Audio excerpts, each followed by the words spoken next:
Throughout recorded history, mankind has dreamt of building the perfect society, an empire that might somehow satisfy the needs of every man.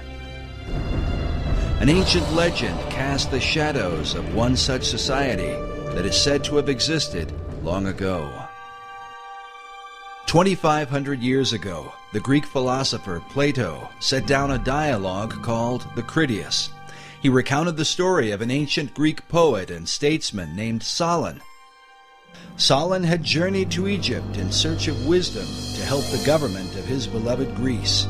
The Greeks had been beset with factions and troubles, so Solon took counsel from the priests of the city of Sais. An old priest told him, "O Solon, Solon, you Greeks are never anything but children.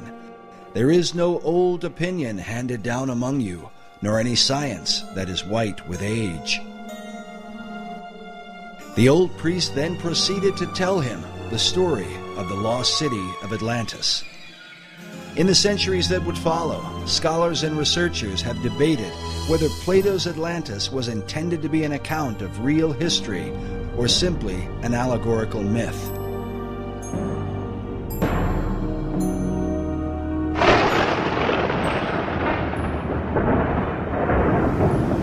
Some even suggest that Atlantis was really the antediluvian world, the wicked society destroyed by the wrath of God in the great flood of Noah. In the 20th century, Plato's account was further supported by Masonic philosopher Manly P. Hall. Hall claimed that Atlantis had once been a vast and mighty empire that extended to the whole world, a philosophic commonwealth of nations that one day was destined to be rebuilt. But who would rebuild it? And exactly who was Manly P. Hall?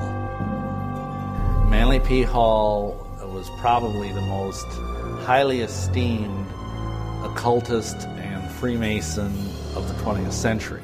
He understood the secrets of the ages long before he ever joined the Mason. Was really the foremost authority on the occultist side of Freemasonry, the deep, dark side of Freemasonry, the one that most Masons never ascend to. I can't really think of anybody close to him. Manly P. Hall was one of the leading people within this whole other world that we talk about.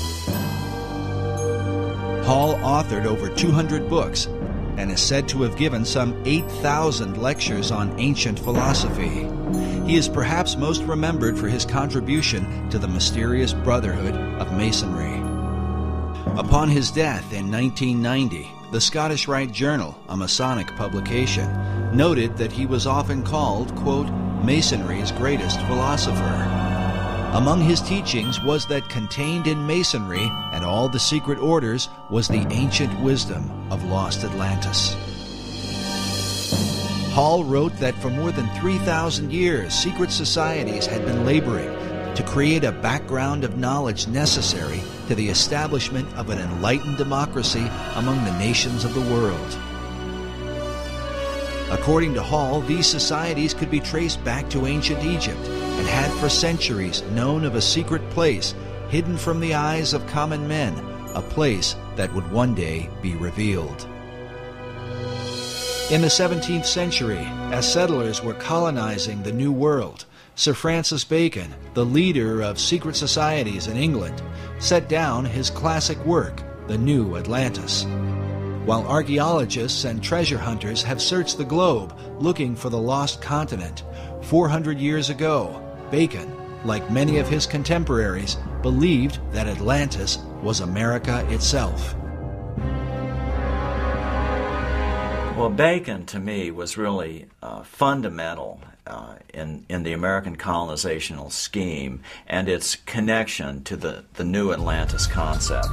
He was trying to lay a foundation for what could be accomplished in the New World. While the Atlantis of Plato was a mighty empire known for the philosophy of its kings, Bacon would write of a nation governed by scientific achievement, filled with marvels and wonders never before seen. Bacon was talking about this new nation, talking about submarines, talking about unimaginable weapons of war, talking about flying machines and tall buildings. How did he come into possession of this knowledge? Did Francis Bacon outline the course of the New World before its time? And if so, by what power was he inspired to do so? While there are no states or cities that bear his name, his mysterious influence has compelled some to call him the real and true founder of America. His founding of America was really through other people who were following his work, following the program he'd laid out. Bacon was the head of Freemasonry and Rosicrucianism. He had a huge influence through being the chief of the Rosicrucian fraternity at the time. He had a huge influence on the birth of modern Freemasonry. And many of those Rosicrucians actually went into Freemasonry at that time to lift it up to its new level. And Freemasonry has a major influence on the founding of America. While many of the early settlers came to work the land for the cause of religious freedom, there were with them secret societies who came to the New World with another agenda. Secret societies came to America shortly after the Pilgrims arrived, and they were sent by a man named Sir Francis Bacon. You get this very strange mixture of people, many of whom understood even then the advantage, spiritually and otherwise, to having secret orders. Unless you understand the influence of the occult societies on the development of America, on the establishment of America, upon the course of America, why you get completely lost studying our history. And they were the ones through which this work was being put into operation in England, in Europe, and eventually in America and the world. So that America then could be used to lead the world into the philosophic empire. You understand that America was founded by Christians as a Christian nation. However, there were always those people on the other side who wanted to use America, use our military power and our financial power to establish enlightened democracies throughout the world and restore lost Atlantis. Yeah, maybe Bacon had it right. Maybe Atlantis is not something yet to occur, but maybe it's occurring right now in America. In his lifetime, Sir Francis Bacon referred to himself as the herald of a new age. He promoted a new universal order for the whole world. Can this be what early American founders referred to with the words Novus Ordo Seclorum, the new order of the ages? And does this vision affect America today? When our founders declared a new order of the ages, they were acting on an ancient hope that is meant to be fulfilled.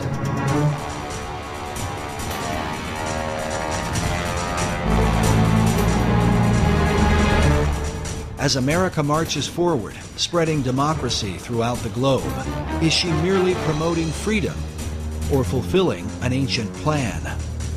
Is she following a course planned for centuries by men who believe she is chosen for a secret destiny?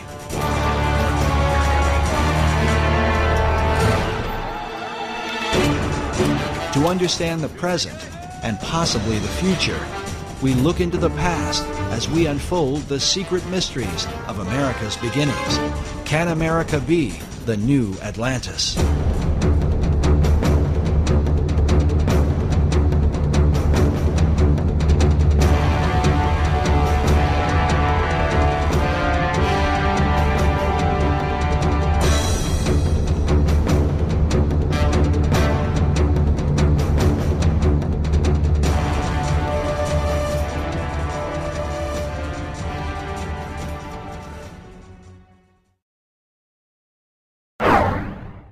The movie National Treasure revealed to many the role of Freemasons in the founding of America. Often seen as a shadowy organization with hidden agendas, Masonry was portrayed in a positive light. Was this coincidence, or could there have been something behind it? I think there's probably a little something behind it. The Freemasons among our founding fathers left us clues like these. The unfinished pyramid, the all-seeing eye. They're speaking to us through these. Well, the movie National Treasure is probably the first film in many years that has given a positive spin to to the Masonic Lodge. And essentially it seems to have been at least partially designed as kind of a propaganda piece for them. They were basically trying to say that these people who have hidden this secret knowledge of whatever it was, the gold stash or whatever, the Masons, are basically good guys. Because it makes them appear to be this sort of benign, shadowy group that's in the background protecting these important ancient secrets and also protecting this great, massive treasure. It was fairly accurate in its Masonic elements. You can tell whoever made the film either was a Mason, and of course there's a lot of Masons in Hollywood, or else had done a lot of research. Screenwriter Jim Kauf, who developed the storyline for Disney Pictures, claims no Masonic connection, yet some researchers are not convinced. Masons were involved in the writing of that, it seems to me, because then they tried to turn it around and say that that Freemasonry is a good thing, that it has these hidden secrets deep within it, and that someday will be revealed, and bring good things to America, etc. Yet did the filmmakers accurately portray the real secrets of Masonry? The thing I think that's unfortunate about the movie is, other than it kind of glamorizes the Masons, is that it makes it sound like the treasure of Masonry is monetary, that it's this enormous cachet of wealth and gold and jewels and urns and statues and whatever. And really that's not what the treasure of Masonry is. The treasure of Masonry is esoteric wisdom. It is what Masons believe. It is the secret of eternal life and immortality.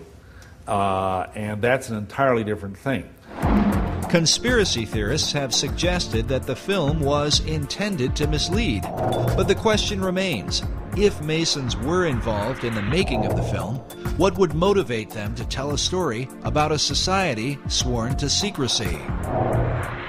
I think Masons have been pretty desperate over the last couple decades. They've taken a lot of hits, due in at least part to my books, and their membership is declining fast. Men love secrets, and that's just a basic truism. And so if they advertise that through a popular movie, maybe it would generate a little more interest. On one level, the film, I think it does some good in that it does educate people about the origins of our country and the fact that the origins of our country was very much steeped in Masonry. But on the other hand, I think it misleads about the benign nature of Masonry's involvement, and also it misleads by defining the nature of what Masonry has been guarding for the last 3,000 years. But what has Masonry been guarding for the last 3,000 years? The real history of the craft, as it is called, varies from one source to another, and is a continued thorn of controversy. Masons claim biblical origins dating back to Tubal-Cain, the first craftsman, as well as Nimrod, who built the Tower of Babel and founded the ancient city of Babylon. King Solomon plays an important role, as Masons are said to have been the builders of the Great Temple in Jerusalem. No less important is the influence of Gnosticism, sometimes called the mother of Masonry. According to Masonic historian Albert Mackey, Gnosticism is where Masonry gets the mysterious letter G, as seen here in the midst of the Masonic square and compass, a symbol that often adorns Masonic tombstones.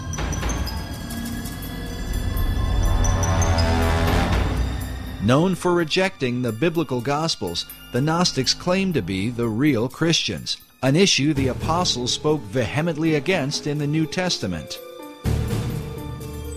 The Gnostic Gospels have been promoted by writers like Elaine Pagels and celebrities such as Jane Fonda. It was the Gnostic teachings that formed the heart of Dan Brown's blockbuster book, The Da Vinci Code. The Gnostics were known to express a humanistic view of Christ, a view they are said to have exploited for the purpose of justifying their debauchery of women. Hence the tales of Jesus and his alleged relationship with Mary Magdalene, a view often attributed to the Gnostics and repeated in Brown's controversial book.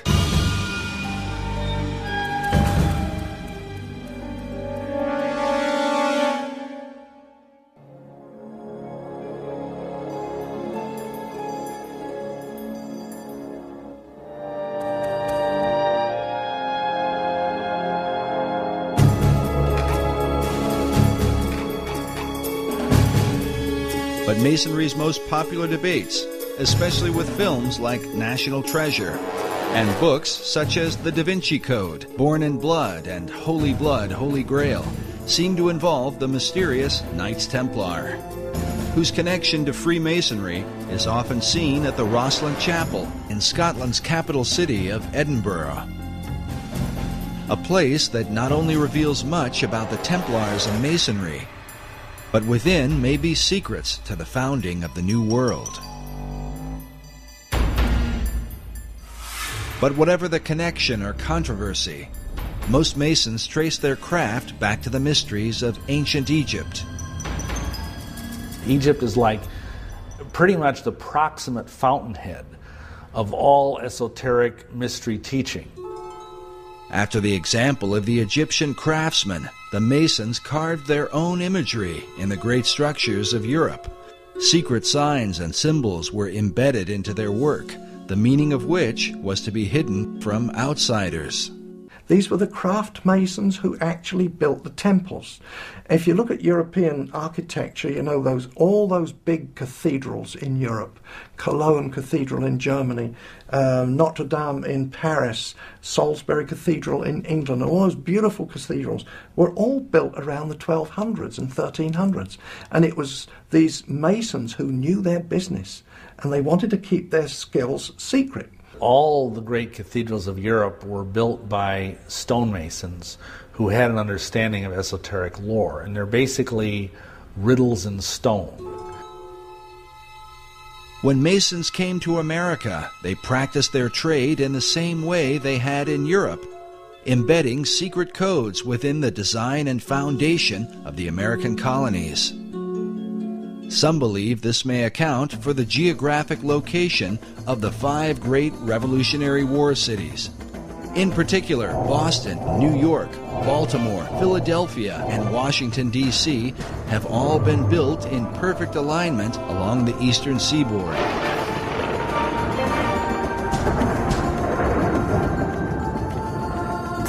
Researcher Jim Allison believes this alignment may be a part of something greater. Let me say this, I think it is very unlikely that the alignment is coincidental. According to Allison, the alignment of cities and ancient sites are part of a series of great circles that encompass the earth. These circles are supposedly like lines of power upon which significant sites are built. The simplest example, the most obvious example of a great circle, though, is the equator, because it runs around the center of the earth. It runs due east-west. Meridians of longitude, which run due north-south through the north and south poles, if you extend it all the way around, those are also great circles because they run through the center of the earth. Allison claims that mystical sites like the pyramids, Easter Island, the Mayan and Aztec cities are all built upon these great circles.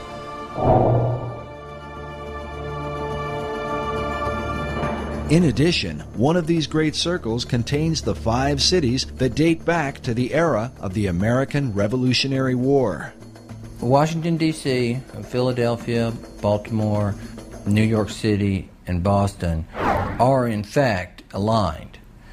They're fairly close together. The distance from Washington, D.C. to Boston is 400 miles. And as a result of that, you can see the alignment just on a flat map, because the curvature of the earth is not so much over that distance to distort it. But on a three-dimensional map, it's even clearer. But is this just a curious coincidence, or could there be some hidden meaning behind it? In the 1920s, an Englishman named Alfred Watkins noted a series of straight tracks or lines upon the Earth's surface that seemed to connect the ancient monuments and holy sites around the world. What he found was that in a number of cases, a number of these monuments were aligned in dead straight lines that extended from a few miles to, in some cases, many miles. He coined the term ley lines to describe and to explain these alignments.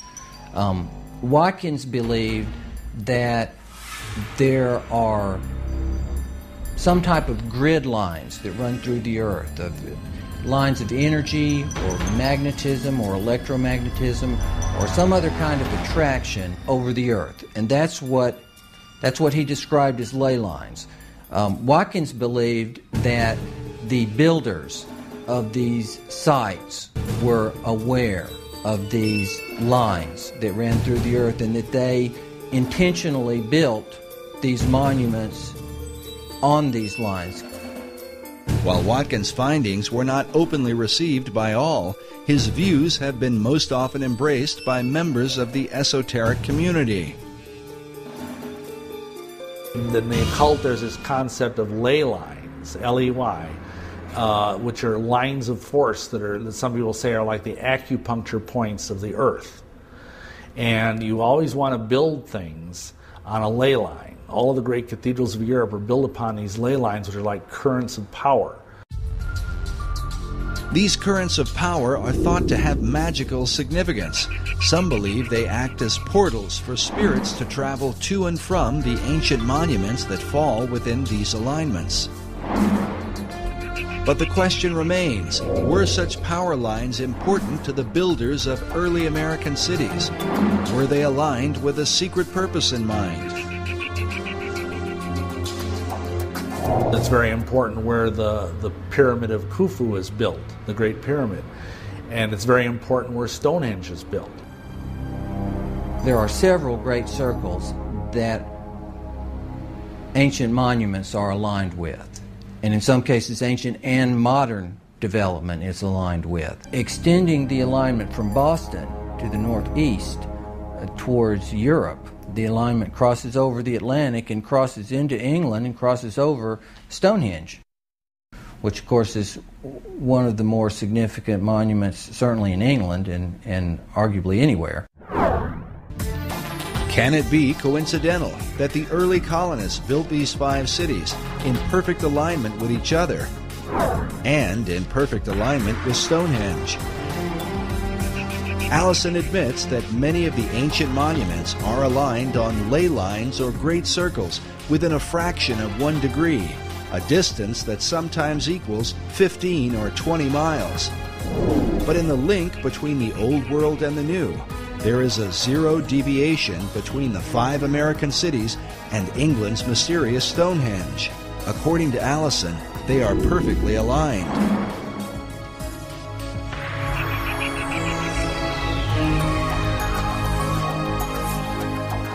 Can such a perfect alignment be unintentional, or the result of some natural attraction of ley lines in the earth?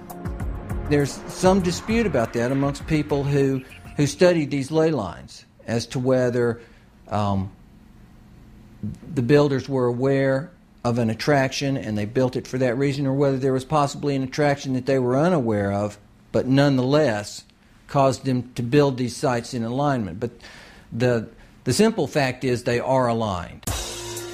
But the evidence continues. America's capital city, Washington, D.C., is said to be positioned on the 77th meridian west, considered a sacred location referred to as God's longitude. In his book, Marking Time, author Duncan Steele argues that the early expedition of Sir Walter Raleigh, known for the lost colony at Roanoke, was not quite the failure it seemed to be. Raleigh's intent, according to Steele, was not really to establish a colony, but rather to capture God's longitude by locating the 77th meridian. The goal of the occultist who understands these concepts is to have things exist within the sacred harmonies of the earth. And if indeed they believe that the 77th meridian was somehow very sacred, then it would be incredibly important for them to plant their flag there. In Washington, D.C. is even found Meridian Hill, said to mark the precise location of the sacred longitude. Raleigh himself was a member of Bacon's secret society in England. Was he sent on a mystical journey so that America might be designed according to esoteric principles from the beginning? and how many others came ashore as a result of the Baconian influence. The Rosicrucians came ashore very early on in the founding of the New World.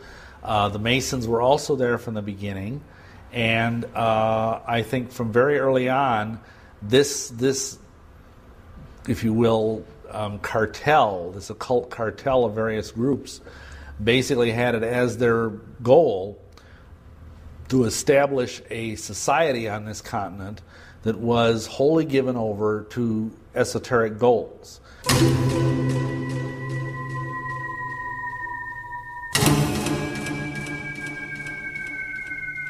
The Rosicrucian Order, with its modern headquarters in San Jose, California, has for centuries been linked to Freemasonry. Well, you have to understand that Freemasonry is simply the modern-day manifestation of the ancient mystery religions. The ideas of Masonry have been around literally for thousands of years. And, of course, Rosicrucianism was simply a forerunner of modern-day Masonry. The order takes its name from its primary symbol, the rose and cross. Like Masonry, the Rosicrucians trace their religion to the mysteries of ancient Egypt. Their power base in San Jose centers around an Egyptian museum. There are chapters of the Rosicrucians studying every place across America, and one only has to go up on the internet, and they actually have websites where they recruit people into the Rosicrucian order. People have no idea that these people are even here. Perhaps the reason for their lack of exposure is that they are dwarfed by the chief of all secret societies, the ancient order of Freemasonry. Nevertheless, the Rosicrucians are said to be the first of the secret orders to have opened a door in the New World. The very first that we know of occult beachhead in America was Rosicrucian. I was out on a speaking tour recently, and I had the opportunity to visit the Ephrata Cloister, it's called, in Ephrata, Pennsylvania. And it's where the original Rosicrucian community built its headquarters, right on the east coast of the United States. And that was in the 1600s. And right about the same time that Christianity was establishing its beachhead in America, so was the Rosicrucian order. In the 16th century, Sir Francis Bacon had become the chief of the Rosicrucians in England. Researchers believe that Bacon sent members of this society to America to launch his esoteric empire, the New Atlantis. This 1910 Newfoundland stamp commemorates Bacon's early influence. It reads, "Lord Bacon, the guiding spirit in the colonization scheme." I know that Rosicrucianism today holds Bacon in highest esteem as an active transmitter of the secrets. If you go to the AMORC, the Ancient Mystical Order of the Rose and the Cross, the Rosicrucian Order Center in San Jose, Bacon is everywhere. He's a demigod in Rosicrucianism. But Bacon's influence was not confined to Rosicrucianism. He is considered by some to have been the first to formalize the mystery teachings into a system now recognized as modern Masonry. So Freemasonry up to that point had been very, very much involved with just the craft of building buildings. It had been a guild in this country, and each country had their own type of masonry or Freemasonry. There was no sense of it being a worldwide fraternity where religious belief or race did not matter. Before that, it had been very racial and very religious, but Bacon turned it into a truly international society. This international society would also come to the New World. And while Bacon's Rosicrucians would maintain a position of careful anonymity, the Order of Masonry would stretch its hands in America to the very heights of power. Nowhere is the Masonic presence more clearly seen than in the design of America's capital city, Washington, D.C.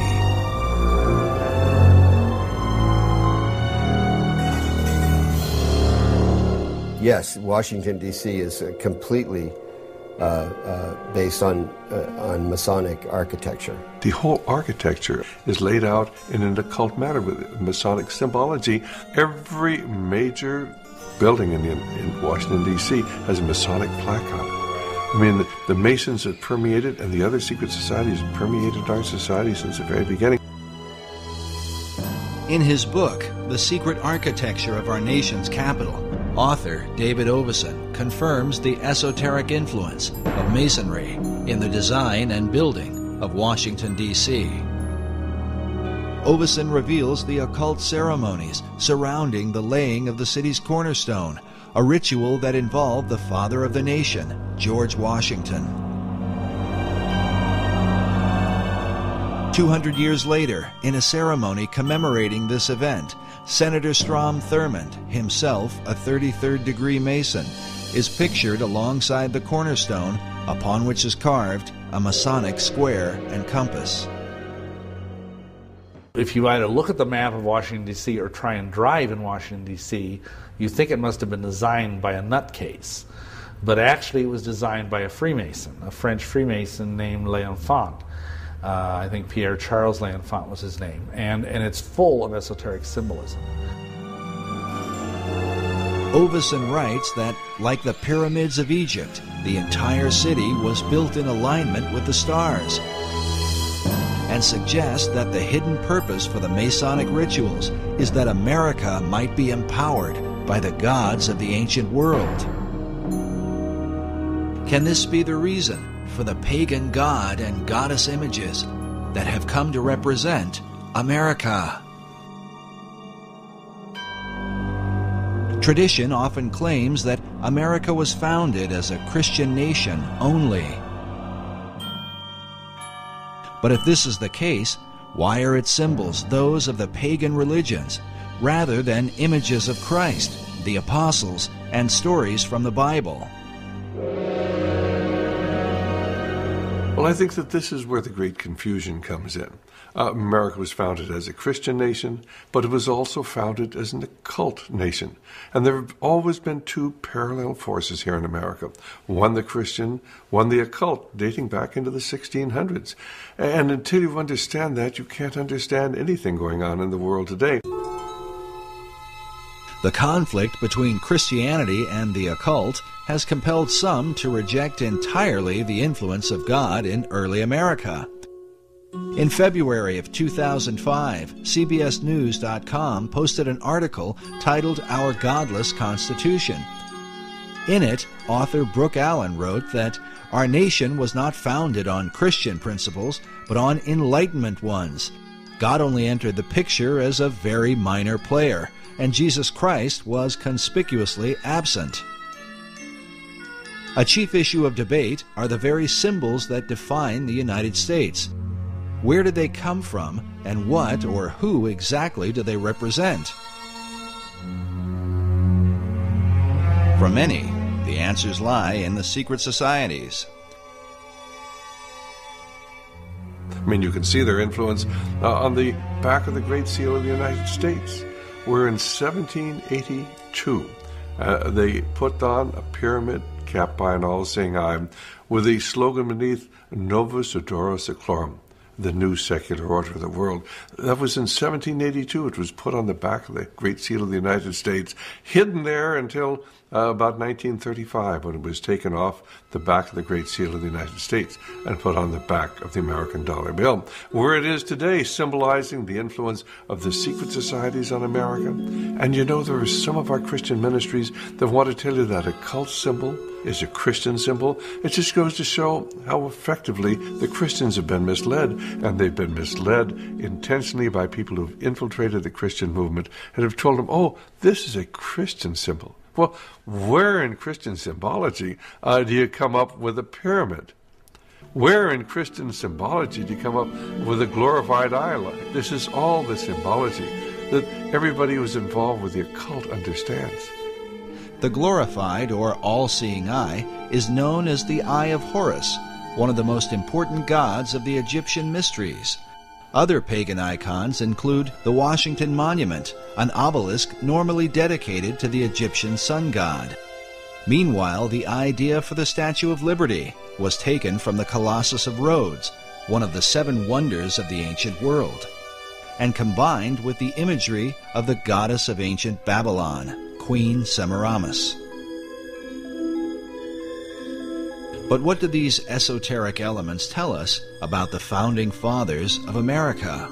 Who were they, and what was the light by which they saw the world and themselves in it? The majority of the people who were in the founding fathers were either deists, or else they were free thinkers, or they were Rosicrucians, or they were Masons, or they were all of the above. But the issue is not black and white. Researchers are careful to point out the God-fearing nature of early Americans. If we take the founding of America as the time when the Puritans came over, if that's the time that was taken, and the landing of the Pilgrims, you remember, and that date there, if that was taken as the founding of America, there was no question. These are solid Christians, out, and they were looking for freedom. They did not want to be persecuted by either the church in England, which was the Anglican church, so the Puritans would have been persecuted as dissenters. Nevertheless, so if we take that date, that era, when the Puritans came over, they were coming over seeking freedom, religious freedom. And so they wanted to settle the land and build their little churches and worship the Lord as he told us to do, and in the manner in which he told us to do in the scriptures. That's what they wanted to do. So without question, it was settled in the beginning as a Christian nation, an opportunity to come over freely. Unfortunately, you got other people who wanted to do the same thing, but they weren't necessarily Christians.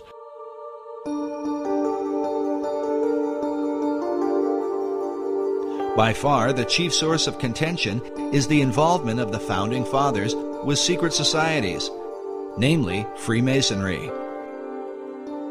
Certainly at the time when the Declaration of Independence was signed, many of these people were involved in Masonry, no question at all about it. But it wasn't because they were dedicated to the esoteric principles of Masonry. Many of these people were strong Christians. In America, initially, the men that were elected, I believe 90% of them were all God-fearing men. People, on the esoteric side want to say, this was a Masonic country. And there's an element of truth in that, because certainly there were many Masons, once America was established, who were working in key positions. I believe the truth is somewhere in between, as it usually is, the two extremes. It's a timeless struggle. Both sides of this power struggle are in full play. The sides of the secret societies, trying to push forth the new Atlantis. And so it doesn't surprise me that most of these men in the Continental Congress or the signings of the Declaration of Independence were Masons or whatever. That doesn't surprise me. It doesn't even bother me, because I know that underneath them is a vast horde of people that were biblical Christians. Masonry's history with America is filled with both mystery and controversy. Because of its secrecy, and because its members are bound by terrible blood oaths, Masons are reluctant to come forward with testimony. It's a secret society. It has always been a secret society. And to reveal anything about these secret societies ensures your death. And people who've tried to expose Masonry, even to this very day, risk their lives in doing it. Yet from the shadows, some light appears. When you actually go into Masonry in the first 3 degrees, if you promise that if you ever reveal any of the secrets of Masonry in the first degree, you'll have your tongue cut out, and you'll be buried in the sands of the sea up to the level of your neck at the level of low tide. And at the second degree, I believe they cut out your heart, and the third degree, they're going to cut out your entrails and burn them.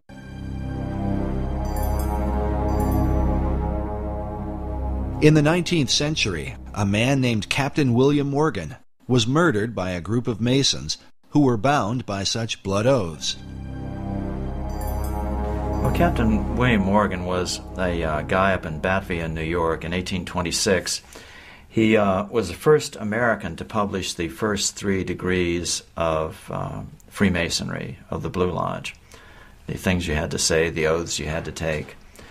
And Masons didn't like that very much. Captain Morgan had violated his oath by writing a book to let people know about the terrible oaths of this terrible society. Feeling a responsibility to the Masonic Brotherhood, 3 members of the order kidnapped Morgan to make him pay for exposing the secrets of Masonry.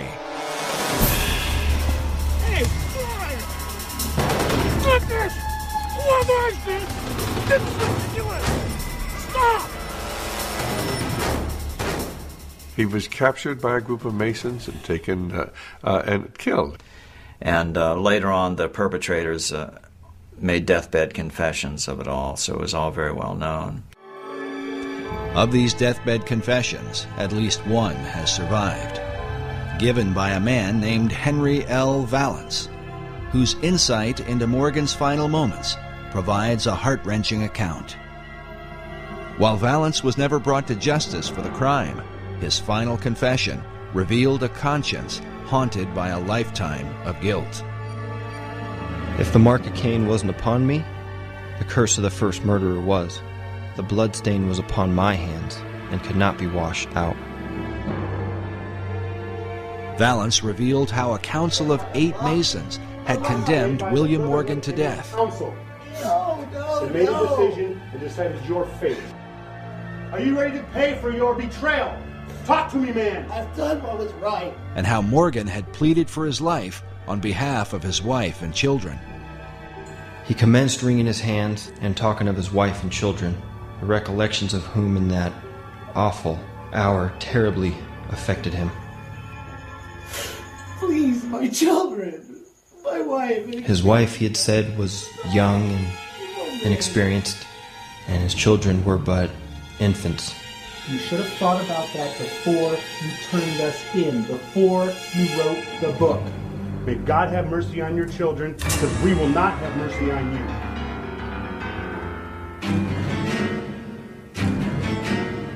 Despite Morgan's plea for mercy, Valance and his fellow Masons were determined to carry out their grim task. They gave Morgan time alone to prepare himself to die. How Morgan passed that time, said Valance, he could not tell, for everything was quiet as a tomb within.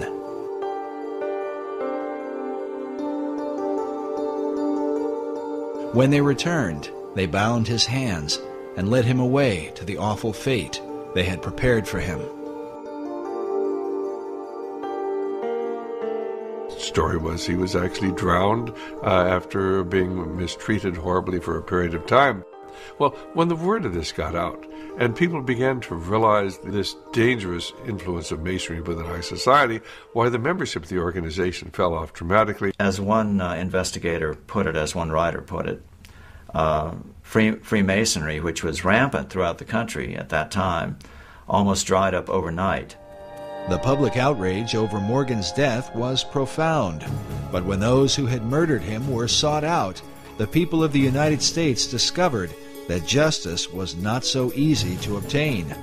The reason was given by the Reverend Charles Finney in his book, The Character, Claims, and Practical Workings of Freemasonry, first published in 1869.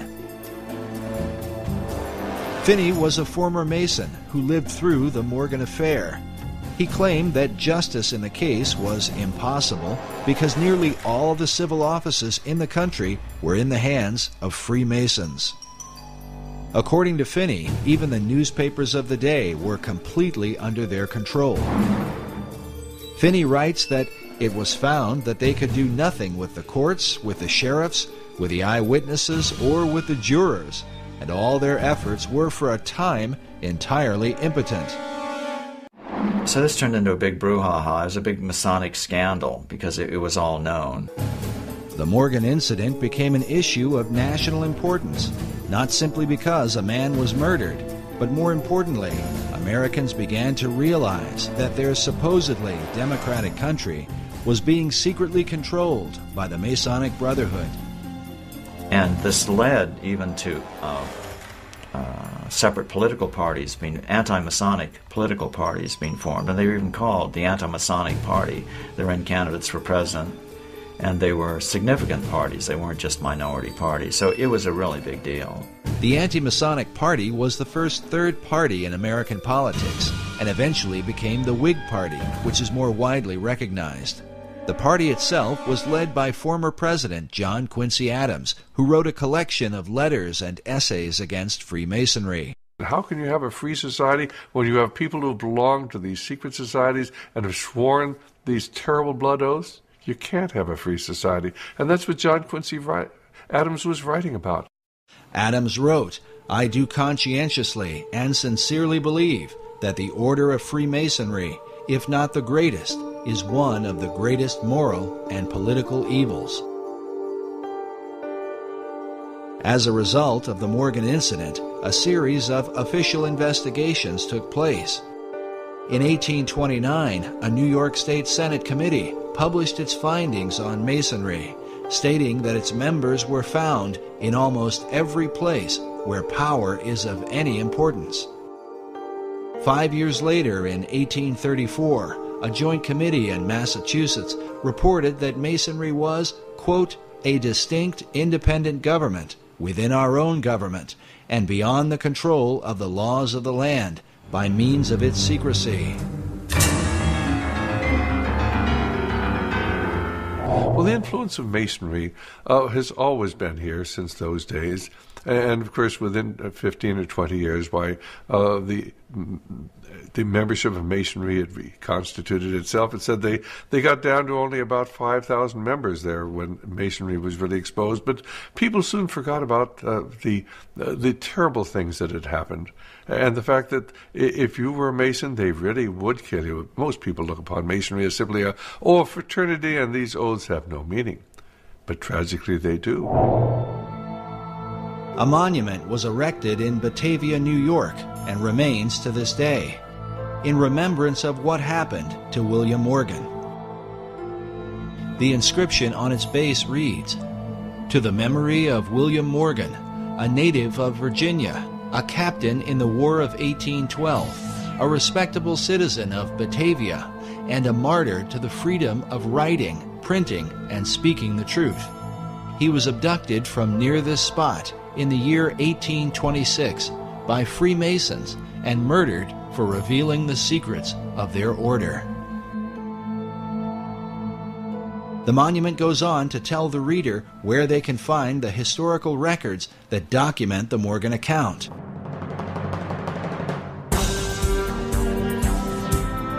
Why would the citizens of Batavia have gone to this length? Crimes are committed every day, and people sometimes murdered. Why draw attention to William Morgan? Did they desire to warn future generations? Was it because the people of that time recognized, as Charles Finney asserts in his book, that America was being controlled by Masons from behind the scenes? But for what cause? For greed, power? Or is the answer most likely found in the Great Atlantean Plan? In order to bring forth the destiny of America and lead mankind into the vision of Plato and Sir Francis Bacon, the secret societies would have to control the new world, and in time subdue the old.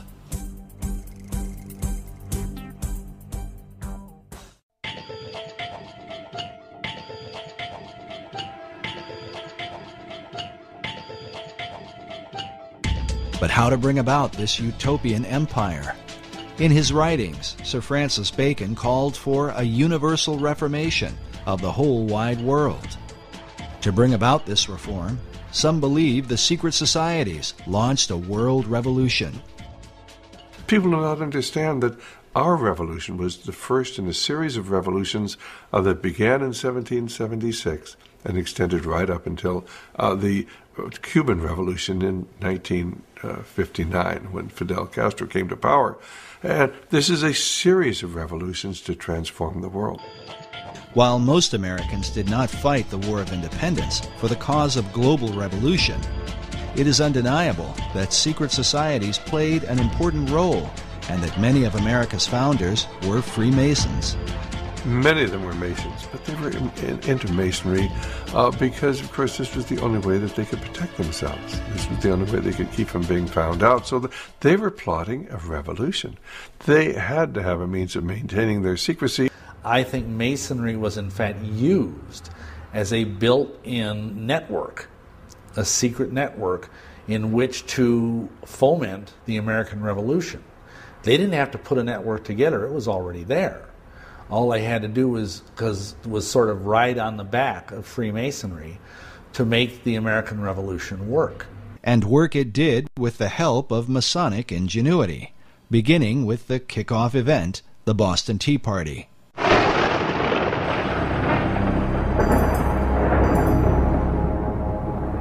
And what was the Boston Tea Party? Who was behind that?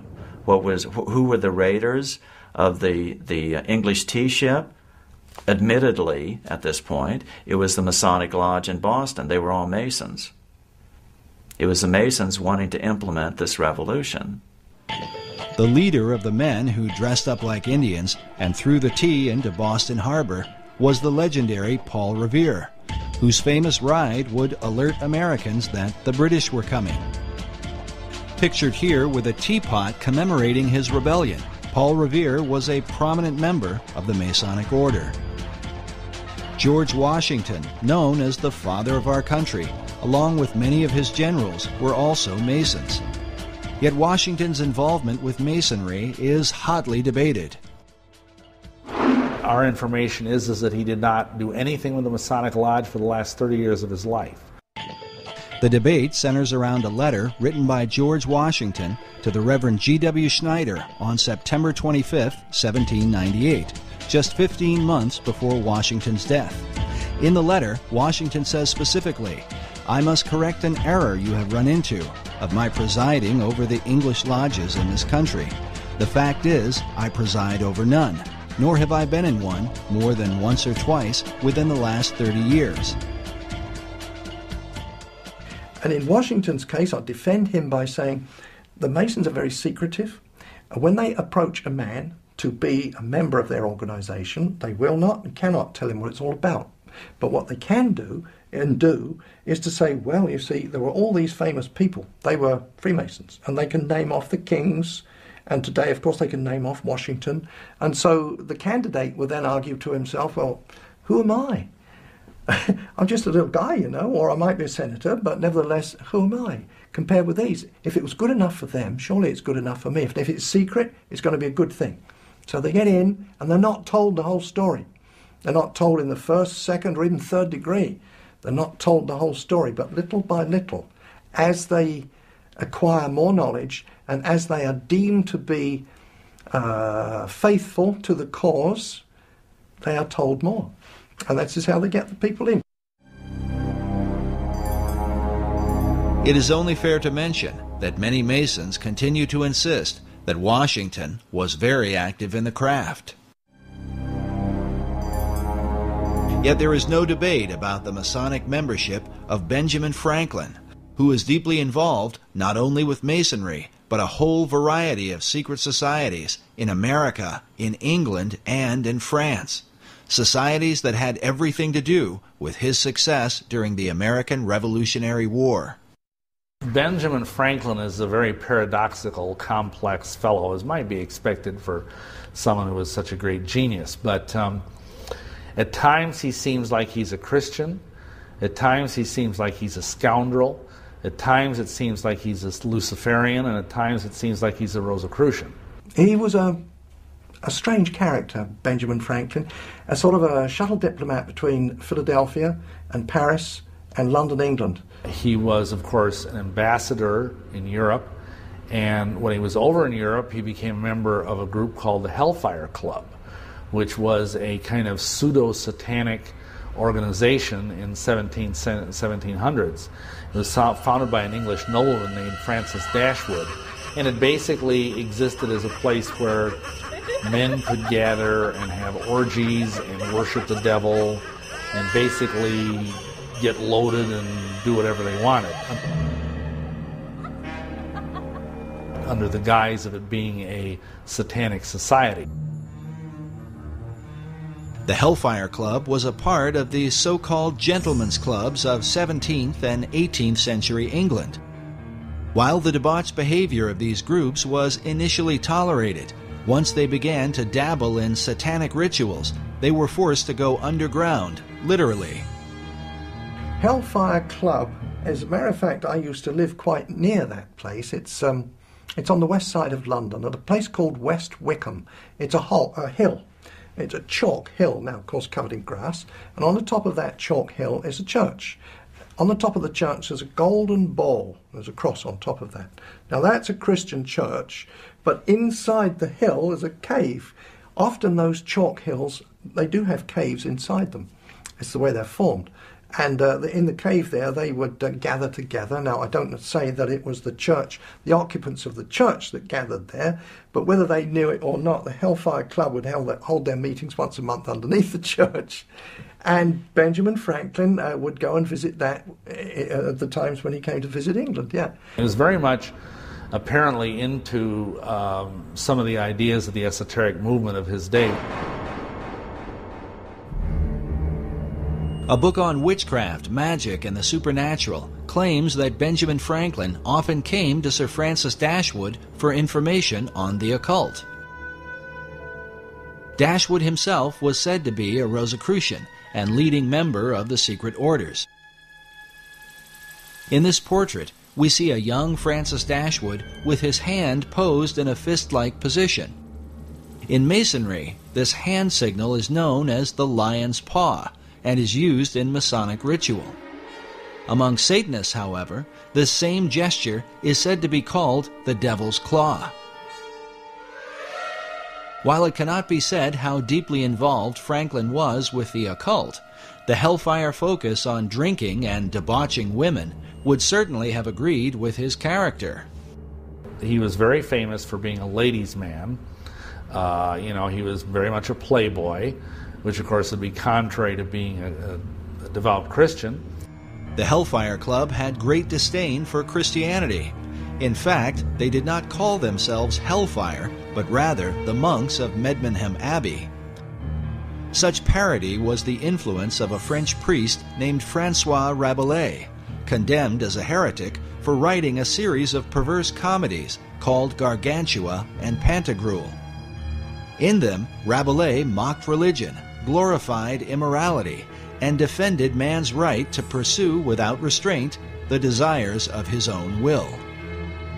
Adopting his philosophy, the Hellfire motto was, "Do what thou wilt shall be the whole of the law." Could this have been what attracted Franklin to the group?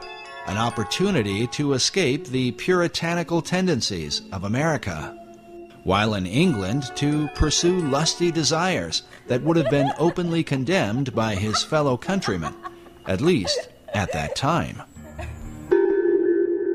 But more than a century later, the Hellfire motto would be adopted by British occultist Aleister Crowley, who was often called the wickedest man in the world. Like Francis Dashwood and the Hellfire members, Crowley took part in satanic rituals, most famously at his Abbey Thelema in Sicily, a name taken from François Rabelais' anti-Christian parodies. Crowley's hatred for Christianity was so intense he often referred to himself as the Beast of the Apocalypse from the Book of Revelation. He was a Freemason and a Rosicrucian who made Do What Thou Wilt famous through the 20th century, with followers like L. Ron Hubbard, the founder of Scientology, Harvard professor and drug guru Timothy Leary, and even Beatles founder John Lennon. Crowley is often credited with sparking the 1960s cultural revolution, the do-your-own-thing mentality dedicated to sex, drugs, and rock and roll. What could be called the modern legacy of men like Franklin, Dashwood, and the Hellfire Club.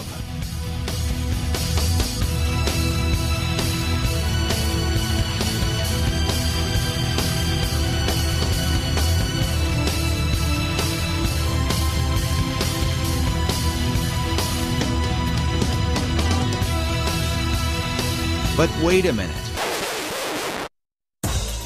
Obviously, it cannot be said that Franklin's involvement with the Hellfire Club is to be fully equated with the often crazed activities of a man like Crowley or even Timothy Leary. Still, one must wonder what Franklin was doing with a group of immoral aristocrats who dabbled in devil worship, even if they were just kidding around, as some have suggested. Is it likely that this legendary founder of America, the man who discovered electricity, invented the bifocals, and co-authored the Declaration of Independence, simply spent his time in England getting drunk and seducing women? Franklin was known to be a crafty fellow. Could his dealings with Dashwood and the Hellfire Club have somehow been a part of a greater agenda? After all, Sir Francis Dashwood was no ordinary drunken rake. He also happened to be a member of the British Parliament and was a close friend and advisor to King George III, the man the American colonists would rebel against. The Hellfire Club itself were made up of English nobility, some of whom held high offices in the King's government. Was it mere coincidence that these men, close friends of Franklin, just happened to be in power when the British were defeated? In his book, The Occult Conspiracy, author Michael Howard chronicles how Benjamin Franklin came to England in 1758 to discuss the future of the American colonies with Sir Francis Dashwood. Meanwhile, British historian Richard Deacon, in his History of the British Secret Service, claims that Dashwood's Hellfire Club functioned as a center of English espionage. Because of Franklin's many clandestine activities, some involving a British double agent named Edward Bancroft, Deacon and fellow historian Professor Cecil B. Curry speculate that Ben Franklin may have been a covert spy for the British government, known either as Number 72 or with the code name Moses. But was Franklin working for the British? Or were secret powers within the King's own government working with Franklin for the ancient plan of all secret societies, the New Atlantis? Why would British intelligence refer to Benjamin Franklin as Moses? Normally, enemies are given names like Carlos the Jackal or the Butcher of Baghdad. But Moses? Was the name itself a kind of cipher or secret code? Had they already determined that as Moses led the children of Israel from the bondage of Egypt, so Franklin would lead the American colonies to freedom from King George? Could this be why Benjamin Franklin's initial design for the Great Seal of the United States was that of Moses, standing on the shoreline of the Red Sea as the waters destroyed Pharaoh and his army, with the motto, "Rebellion to tyrants is obedience to God"? Coincidence? Maybe. Yet in his book, America's Secret Destiny, author Robert Hieronymus, whose doctrinal thesis on the reverse of the Great Seal has been used by the White House, the State Department, and the Department of the Interior, makes the comment that Franklin's design for the seal represented, quote, how he viewed America's birth and destiny. Did Franklin really see himself as Moses, defeating King George, the colonial pharaoh, with the help of Dashwood and the Hellfire Club? An alarming theory. But for British intelligence to undermine King George on behalf of a secret agenda should not be terribly surprising, at least not to the modern American. Consider the conflict between President John F. Kennedy and the CIA during the Bay of Pigs invasion. The CIA reportedly lied to the president on behalf of their secret agenda involving an assassination attempt on Fidel Castro, something that would later lead to the Cuban Missile Crisis. JFK was so surprised at their power, believing it to be a threat to the American people, he vowed to shatter the CIA into 1,000 pieces. Or what about the Iran-Contra affair, where President Ronald Reagan stated emphatically that the U.S. was not providing arms to Iran in exchange for hostages being held by pro-Iranian terror groups? In spite of the wildly speculative and false stories about arms for hostages and alleged ransom payments, we did not, repeat, did not trade weapons or anything else for hostages. But Reagan soon returned with an apology once he learned that, yes, the U.S. was illegally selling arms to Iran, an enemy country. The profits from the sales were then being used to finance a secret CIA operation involving the Contras in Nicaragua. As with JFK, Reagan claimed that he had been manipulated and lied to by secret powers within the intelligence community. It's going on that had been kept from me in various covert Mr. President, did they deceive you? You didn't answer whether Poindexter and North deceived you. Presidents Reagan and Kennedy were humiliated at being the most powerful men in the world who were unaware of what the hidden powers in their own government were up to. Well, at least in the case of Kennedy. It was later revealed that President Reagan knew more about the covert actions of the intelligence community than he had let on. After all, his vice president, George Bush Sr., was the former head of the CIA and a member of an elite secret society known as the Skull and Bones. Some find it interesting that while in office, President Reagan was made an honorary 33rd degree Mason. Since then, America's presidents have all been members of secret orders, including Skull and Bonesman George W. Bush, whose war on terror is said by some to have sparked the beginnings of World War III. Bush claimed it was the CIA who provided the information about weapons of mass destruction that ultimately led to the war in Iraq. As of the making of this documentary, that information has turned out to be false. An intelligence error? Maybe. Or perhaps the same powers that were working in the days of Benjamin Franklin have never really ceased to function. Is it just a coincidence that the war on terror has provided the opportunity to spread democracy to all the world? And this is what people don't understand, as our president talks about how we want to bring democracy to all these countries of the world. Well, why doesn't he want to bring a republic to these countries? We were a republic. We were never a democracy. It is only the people from the mystery religions and the secret societies who are pushing this idea of world democracy, or this combination of enlightened nations, enlightened democracies to rule the world. As incredible as it may seem, there are really people who believe that. They're working full-time to accomplish that goal.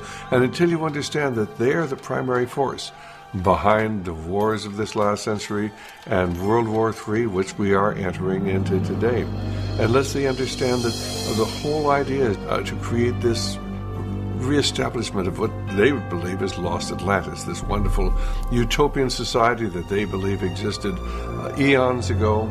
Anybody who studied the history of America knows we were not established as a democracy. Our founding fathers didn't believe in democracy. They wanted a republic, a government of law, not the democracy, which is what the secret societies have been working for well over 3,000 years.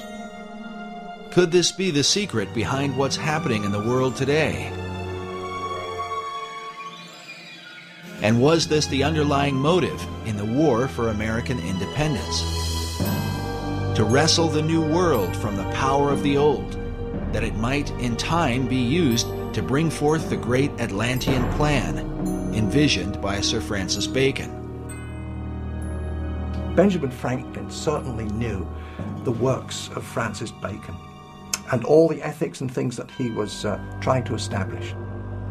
Bacon was a man that Benjamin Franklin had much in common with. Both men were the leading scientists of their time. Both men were involved in printing, and both men published works that helped to transform the people of their generation. Both men developed their own system of ciphers and secret codes, which they used for intelligence purposes during wartime. And both men were deeply involved in the Masonic and Rosicrucian movements of their day. Franklin was a member of Masonic and secret orders in America, in England, and in France, the three countries involved in the American Revolution. But some researchers argue that his influence in France truly demonstrates his loyalty to a plan that looked beyond America, to a global revolution. He was the master of the Lodge of the Nine Sisters, Neuchoir, the Lodge of the Nine Sisters right in Paris, and that's where the revolution started, incidentally. So he was lodge master there every time he visited the place. He, as so many young people, very intelligent people, really believed that man could create a better society without being totally reliant upon God. And of course, we know that eventually he went to France, and when he was in France as the American ambassador to France, he was instrumental in pushing these ideas that led to the French Revolution. Franklin went to France to convince King Louis XVI to finance the American Revolution. But in the process, Franklin was preaching radical ideas that would later on inspire the French to overthrow Louis, the very monarch who had helped to pay for the founding of America. Americans desperately needed money to fight the War of Independence because, according to Franklin, England had ruined their economy to keep America from becoming too prosperous.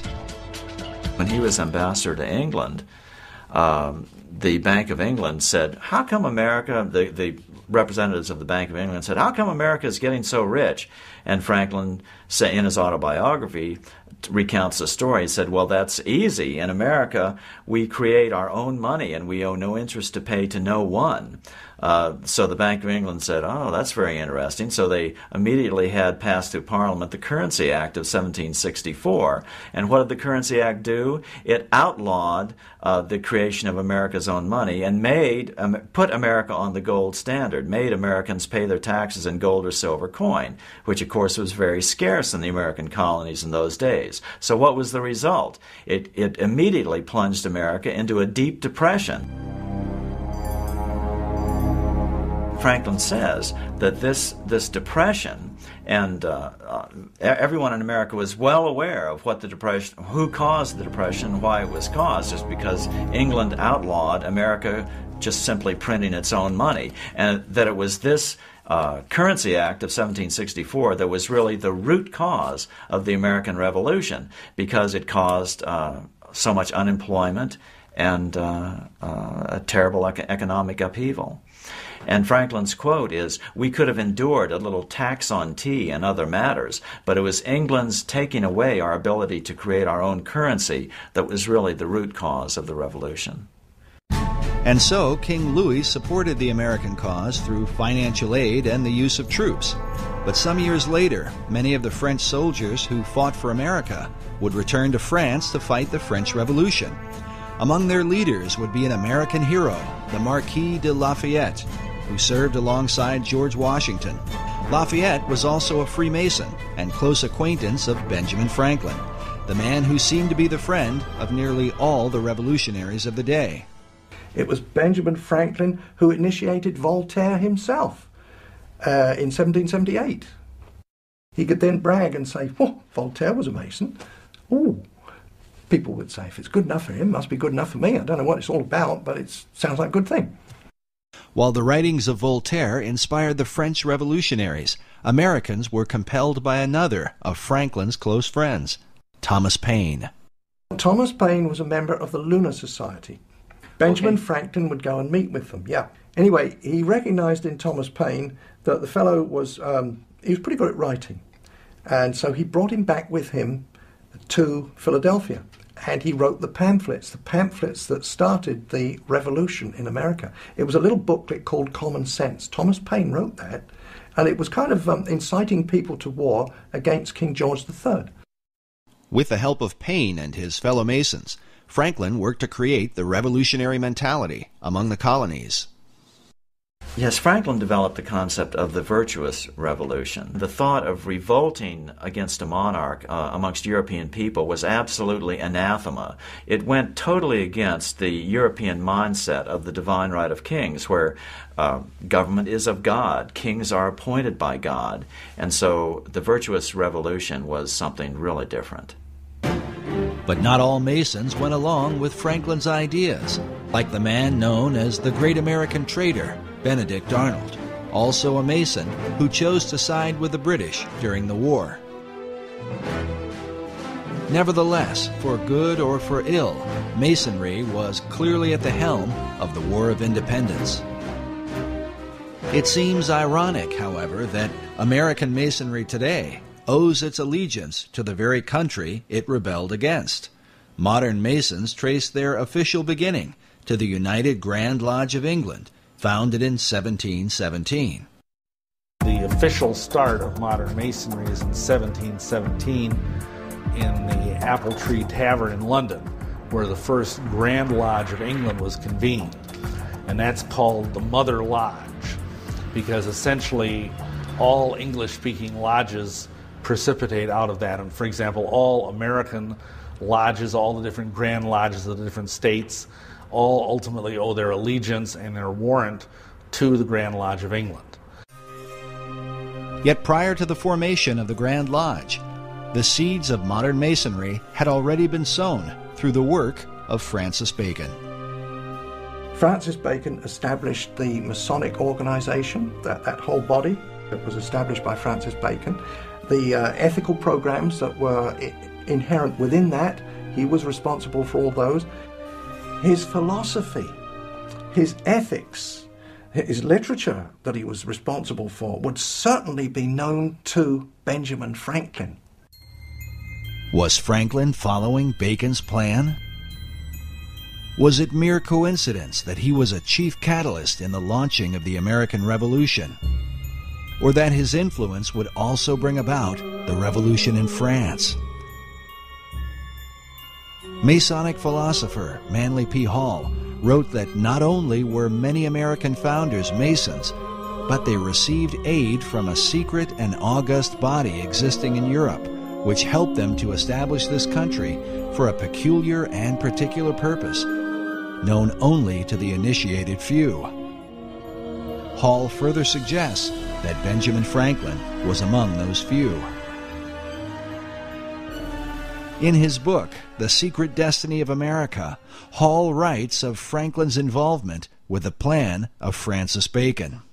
In Chapter 13, titled Bacon's Secret Society Set Up in America, Hall features an illustration showing the eastern seaboard with Benjamin Franklin overseeing it, while beside him is the shadow of Bacon.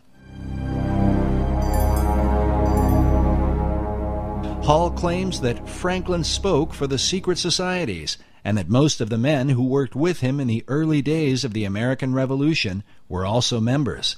He says, quote, "The plan was working out. The new Atlantis was coming into being in accordance with the program laid down by Francis Bacon." To those who have studied him, Sir Francis Bacon is one of the most enigmatic figures in world history. Baconian societies have existed for centuries since his death in 1626.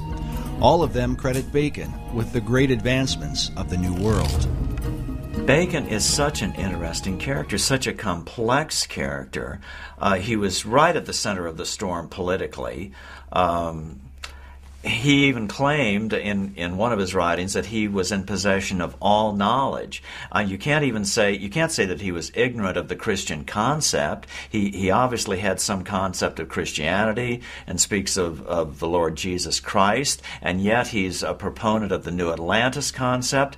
Just a very complicated character.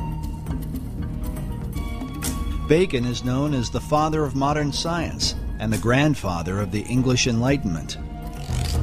The phrase, "knowledge is power," is often attributed to him and represents his philosophy, that through knowledge or science, mankind could transform himself and the world into its highest state of enlightenment.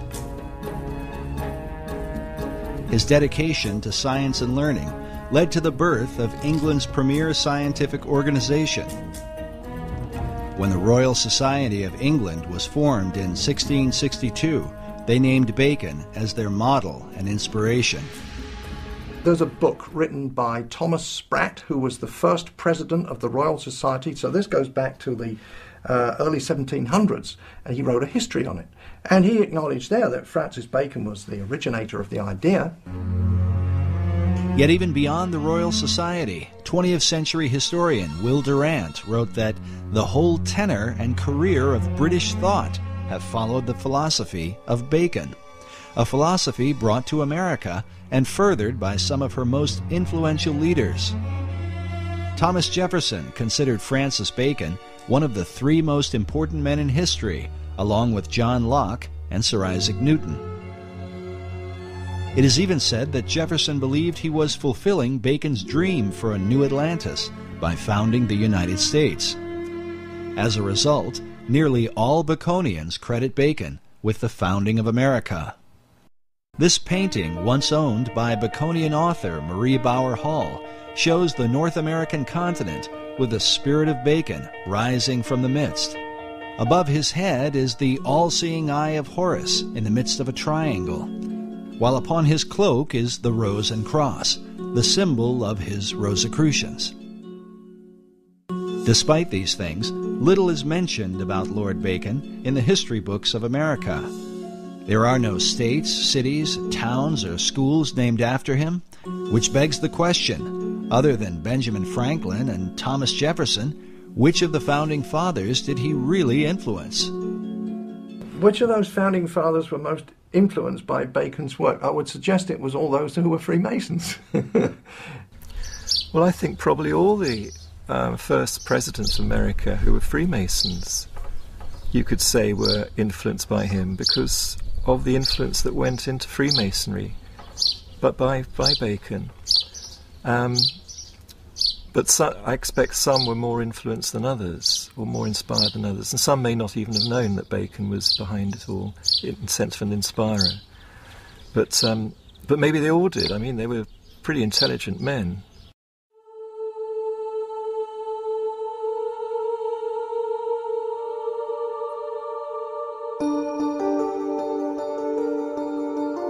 Bacon is considered by some to be the first Grand Master of modern Freemasonry. While the craft would not be officially established until after his death, it was Bacon who mapped out the plan for the ultimate aim of Masonry and all secret societies, the establishment of a new Atlantis. Peter Dawkins is the founder and president of the Francis Bacon Research Trust in England. He has dedicated more than 33 years to the study of Bacon, having written some 14 books about him, with titles such as Building Paradise and Francis Bacon, Herald of the New Age. My research into the life and work of Francis Bacon and all those connected with him, which also takes me back into the wisdom traditions, which I'm very interested in, and into also things like the founding of America, the spread of modern science, and many other fascinating subjects. It's like a gateway into a huge wealth of information and knowledge for today. Dawkins' work is supported by the Pro-Grand Master of English Masonry, the Marquis de Northampton. The Grand Master in England is Prince Edward, the Duke of Kent. Because he is a member of the royal family, Masonry allows Prince Edward to appoint someone to act in his place. As such, the Pro-Grand Master, Lord Northampton, is the acting head of all British Freemasonry. While he declined to be interviewed for this documentary, in his correspondence with our producer, he made it clear that he supports Dawkins' research and considers him an expert on Sir Francis Bacon. This is significant because the Northampton legacy dates back to the time of Bacon and Queen Elizabeth I. Today, Lord Northampton holds authority over Canonbury Tower, where Francis Bacon lived in his lifetime and where he is said to have met with his secret societies. It's a fascinating building, and quite a lot of it's still left. It was once a big mansion house, and there's one wing of it left, and also a tower, which was at the end of another wing, which has disappeared. And this tower is known as Canonbury Tower. And the whole mansion itself was was enlarged and decorated by a man called Sir John Spencer in Queen Elizabeth's time, and he'd had a year as Lord Mayor. He was quite an important guy in the City of London, and very, very wealthy merchant. And he had a home in London itself, and he also had Canonbury Mansion as his country home, because then it was in the country. You know, now it's just surrounded by London, you know, part of London, but then it was in the country, up on a hill, and a wonderful place to go to get the country air and good for your health. And Sir John Spencer was clearly involved with Freemasonry and the early Rosicrucian group, and he embellished all the rooms of the house with special carvings on the oak panelling, which have Masonic and Rosicrucian themes.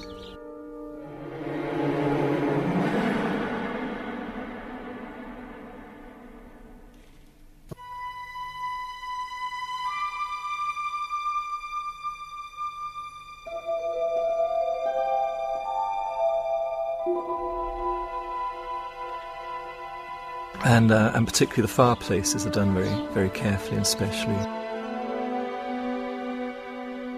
But the Compton and Spencer rooms still have the original carved panelling in, and the carved fireplaces, full of Masonic and Rosicrucian themes. That was done by Sir John Spencer, and the carvings are dated around about 1598 to 1601, that period. Well, eventually the house was taken over by Francis Bacon when he was made Lord Keeper of the Great Seal and then Lord Chancellor, and he rented the house for the rest of his life. And it's during this time that what's called the Invisible College was founded, and many other things were done, and he's known to have carried out scientific experiments there. And it's quite clear too that the house was the perfect meeting place for his Rosicrucian group. You know, it was a headquarters outside London. It was private in those days. It could be well protected out of prying eyes. This labor of pursuing knowledge in secret represents Bacon's belief and method of working.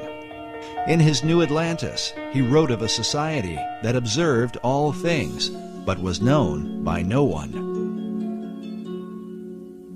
The symbolism of Bacon's home at Canonbury Tower, with all its mystery, supports the mystical view of the man, held by Dawkins himself.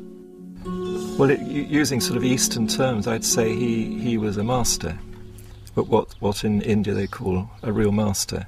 But he was here in Europe, in the UK, or in England at that time.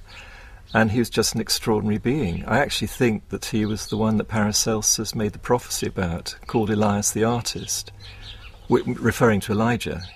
And in tradition, Elijah is said to come again and again to prepare people for the coming of the Messiah, or coming of the Christ, which has many different interpretations. And Bacon himself called himself the herald of the New Age, which is the title of Elijah. The question posed by critics of Baconian theology is, what Christ did Bacon come to herald? Was it the Christ of the Bible, or the Christ of Masonry and the ancient mystery religion? In the ancient mysteries, a trinity is also recognized, and is represented by a symbol that is little talked about, but one that some believe stands at the heart of all the Masonic tradition. It is known as the 47th proposition of Euclid, or the Pythagorean theorem. Manly P. Hall illustrates and explains the occult symbolism of this theorem in his book, The Secret Teachings of All Ages. According to Hall, the right triangle represents this trinity. The perpendicular side symbolizes the masculine, or divine father, while the base represents the feminine, or divine mother.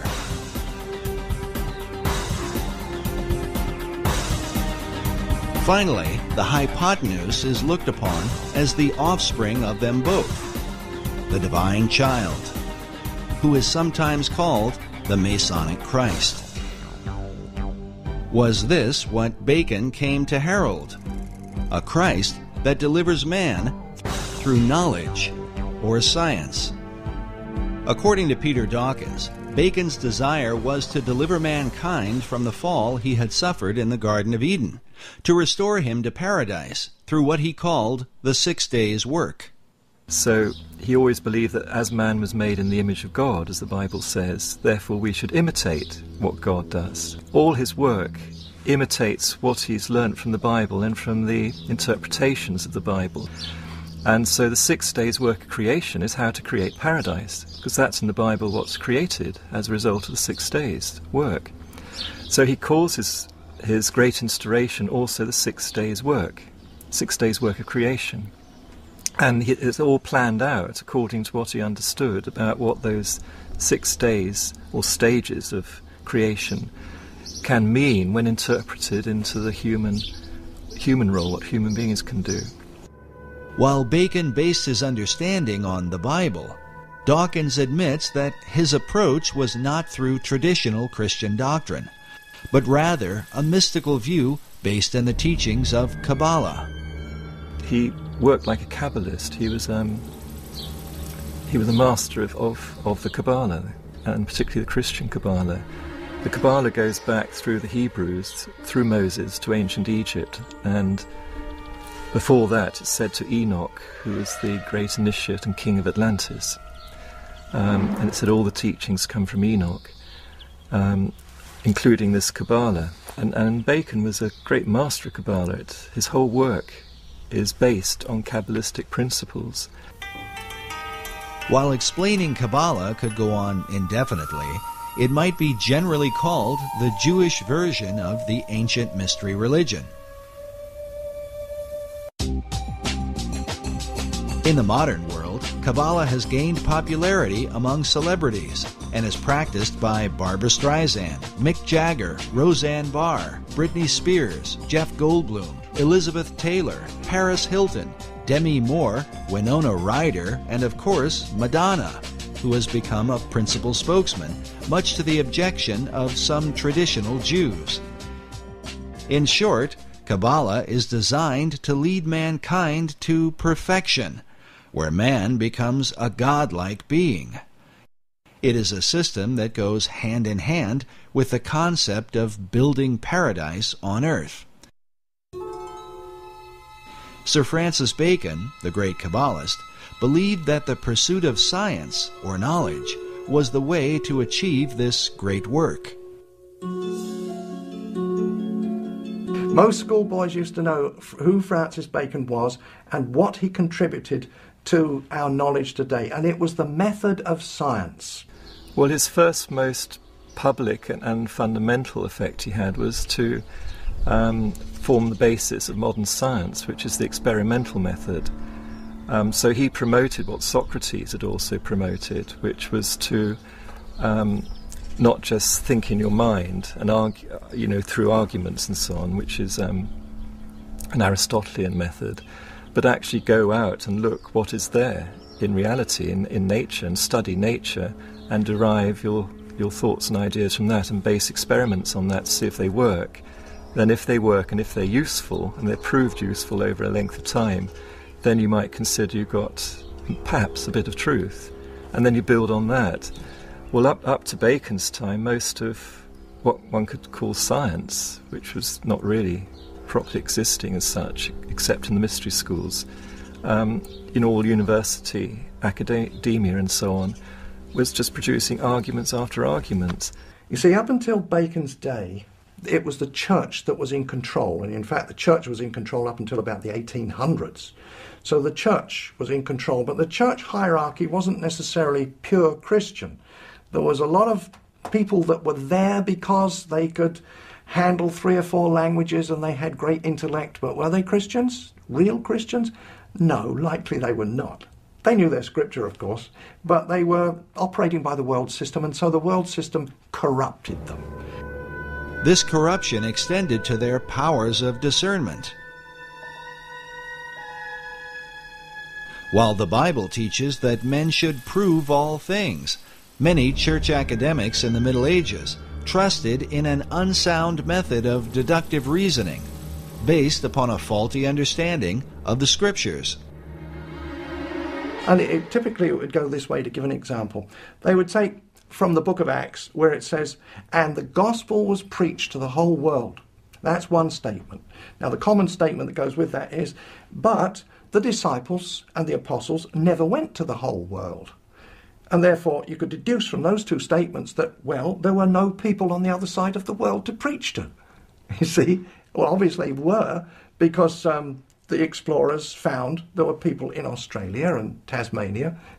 Years later they found that. So there were other people on the other side of the world. So you see, they got the wrong deduction using that method of deduction. And that's what Francis Bacon pointed out. He said there's so much nonsense.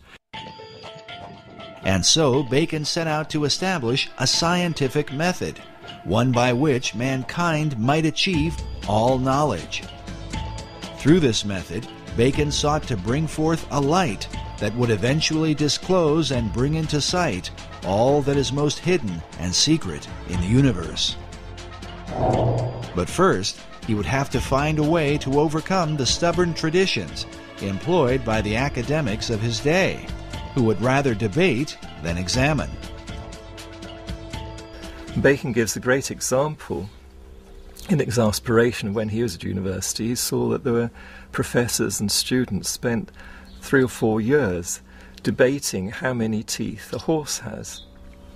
Nobody went out to actually count them. They just wasted all that time debating how many teeth a horse has.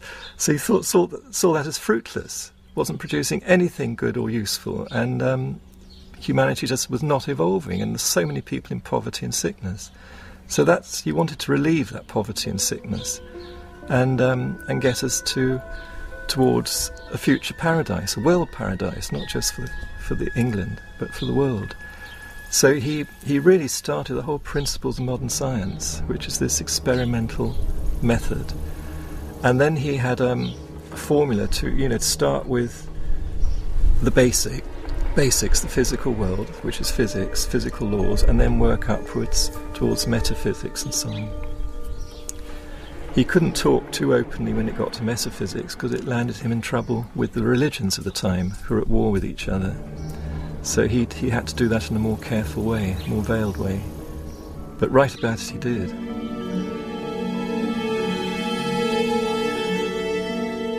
Bacon's metaphysical ideas led him into teachings that would have been condemned by both the Catholic and Protestant churches of his day. He is said to have made contact with the spirit realm, and that upon hearing a heavenly voice, he was given his life's work. To protect himself, he kept his practices veiled within secret societies, in particular the ancient Brotherhood of the Rose and Cross. The Rosicrucians had long believed that powers and principalities from the spirit realm possessed secret knowledge that might be used for the benefit of mankind.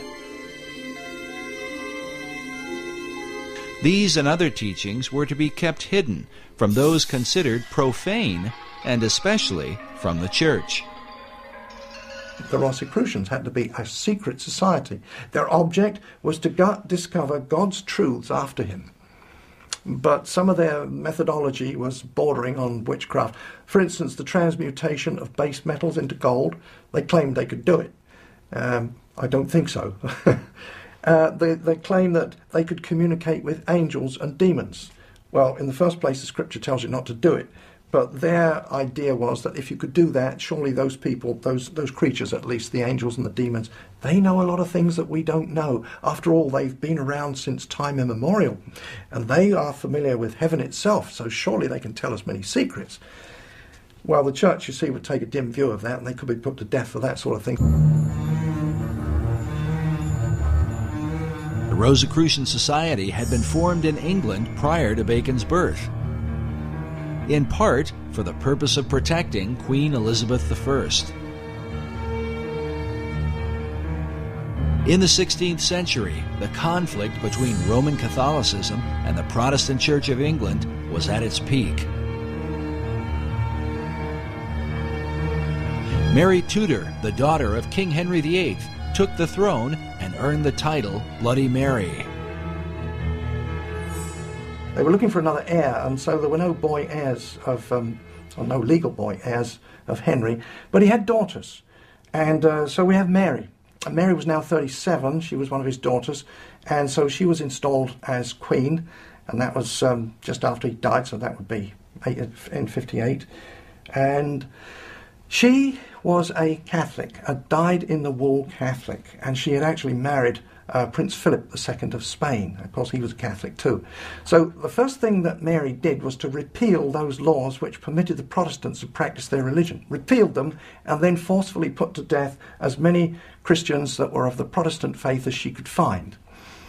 Within the confines of the data that we have, she put to death 300, so there was 300 martyrs there that we know about in the short 6-year reign that she had. No one was safe from Mary's wrath against the so-called Protestant heretics, not even her own sister. Elizabeth Tudor was also the daughter of King Henry VIII, with his second wife, Anne Boleyn, whom Henry had married after divorcing Catherine of Aragon, the mother of Queen Mary. When she was installed as queen, she put her sister Elizabeth I in jail because she was suspected of being a Protestant, so she went to the Tower of London. While imprisoned in the Tower, Elizabeth formed a friendship with a mysterious member of the court, a mathematician and mystic named Dr. John Dee. He was known in the early Elizabethan days as the real wise man, the magus, and he was into a lot of esoteric study. He was certainly an initiate of the wisdom traditions. Dr. John Dee was one of the foremost geniuses of his day. John Dee was 34 years older than Francis Bacon, and John Dee was a mathematician, lived in London. He was a mathematician and astrologer to Queen Mary, Tudor. That's Bloody Mary. While Dee began in Mary's service, he soon fell out of favor because of his bizarre experiments, and some say his friendship with Elizabeth.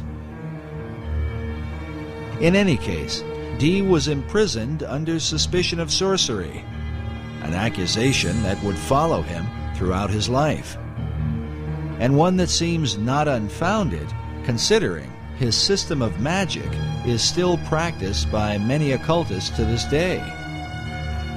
One thing that he is most noted for today among occultists is that he and a fellow named Edward Kelly, who was a medium, did magical invocations related to the Book of Enoch to produce an entire, what today is called, Enochian system of magic. And it's this incredibly complex language and alphabet and cubes and magic squares, and it's extremely complex, and it's very, very powerful. In his quest for knowledge, Dee tapped into the powers of the beyond, hoping to learn secrets from the spirit realm. But that's not to say he wasn't trying to communicate with angels. He did. And they can be contacted and talked with. Roughly it means messengers of God. So that's what Dee was trying to do in his own way. But he obviously was too open about it, so in the end he got persecuted for this. But not everyone saw Dee's dabbling as communicating with angels of God.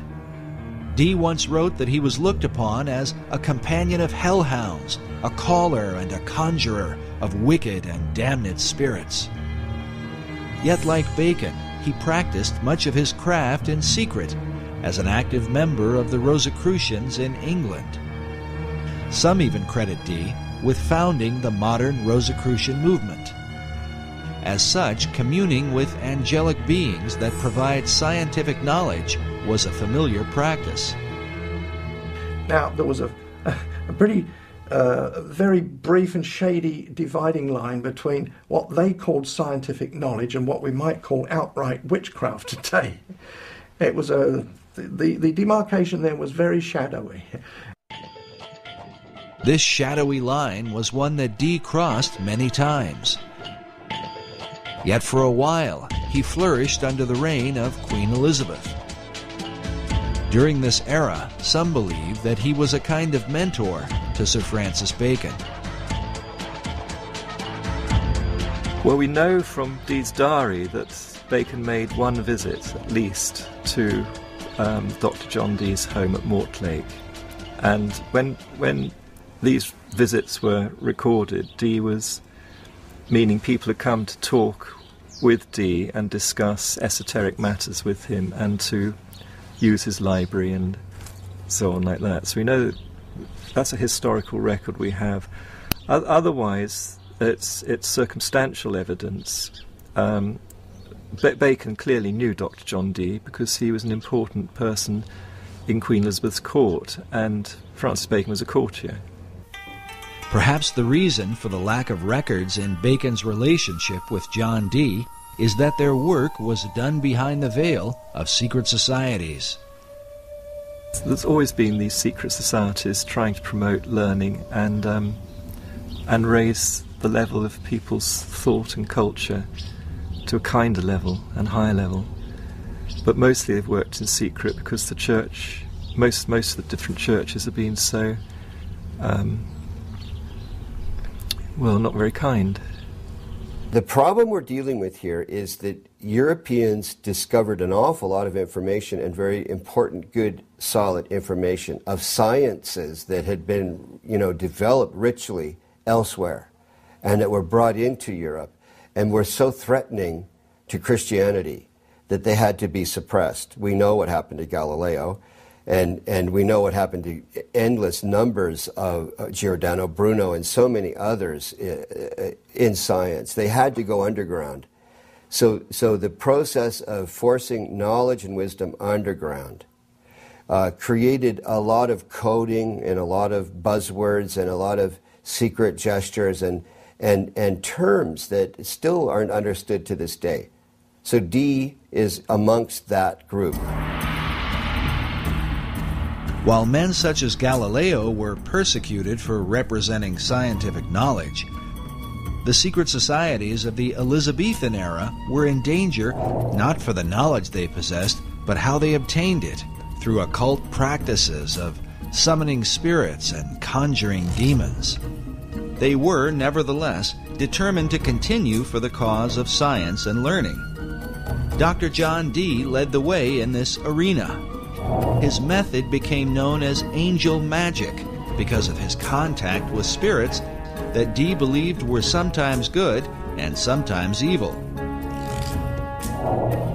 At one point, Dee's angels compelled him to visit the Holy Roman Emperor, Rudolph II, and tell him that he was wicked and that if he did not repent, God would throw him down. Incredibly, Dee obeyed the angels, visited the emperor, and established a friendship that would help to protect him from persecution later on. In his experiments, Dee worked with a medium named Edward Kelly. Kelly was the one who often made contact with the spirits Dee communed with. In a diary entry of June 8, 1584, Dee records a startling account. He claims that Kelly was greatly troubled when the angels tried to persuade him that Jesus was not God, and that no prayers ought to be made to him. They further claimed that sin did not really exist, and that man's soul simply moves from one body to another, in what sounds like reincarnation. Upon hearing this, Kelly was apparently distraught, and believed they had contacted evil spirits. Nevertheless, the angels provided Dr. Dee with gifts of knowledge.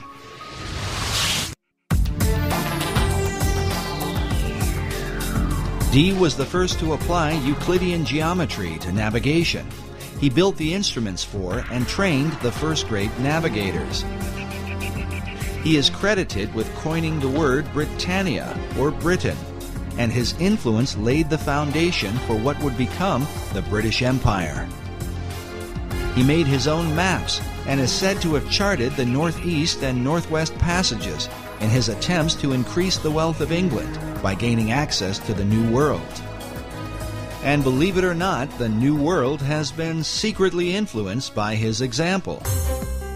John Dee is considered the original wizard. He was the inspiration for the character of Prospero in Shakespeare's The Tempest, and for Christopher Marlowe's Dr. Faustus. In the modern world, Dee was the role model for J.K. Rowling's Albus Dumbledore in the Harry Potter books, the character of Gandalf in Tolkien's Lord of the Rings, and even Ian Fleming's James Bond. Few people know that John Dee was the original Agent 007 in Her Majesty's Secret Service. Ian Fleming got the idea for his designation 007 for James Bond from the fact that that was how John Dee would sign his correspondence when he was overseas working as a spy for Queen Elizabeth. He would always sign his name 007. And that's where the concept came in for James Bond. Because James Bond was originally intended to be kind of a modern-day Dr. John Dee, although it never really developed that way. While Dee's character continues to intrigue, some would argue that compelling the imaginations of literary minds was not his greatest influence.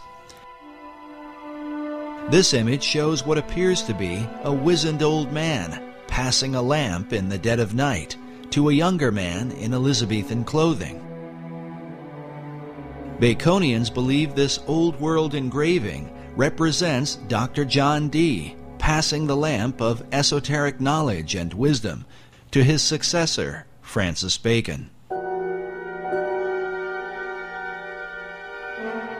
Both Bacon and Dee were men of science, dedicated to the advancement of learning. Both men were members of the Rosicrucian Society, of which Bacon would become the chief. Like Bacon, John Dee believed that America was indeed the lost continent of Atlantis. But where did he get this idea? Was it given to him by his angels?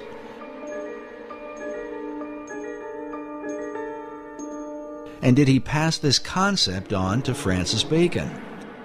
We can only speculate.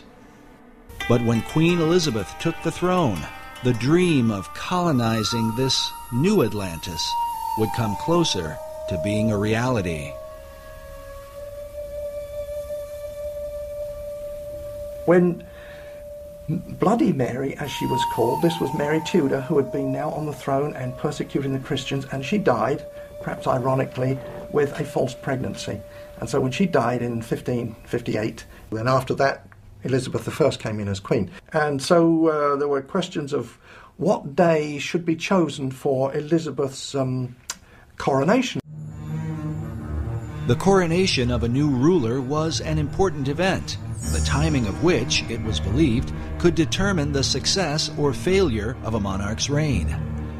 To ensure her good fortune, Elizabeth called upon her old friend, Dr. John Dee. He was the Queen's astrologer, too. He computed the date for her to be crowned. Astrology in those days didn't mean necessarily what we understand it to mean today. There were some odd things about it, but there was a study of the stars that we would call today astronomy. So they had to know about the movements of the stars and the planets, and they were pretty knowledgeable about that.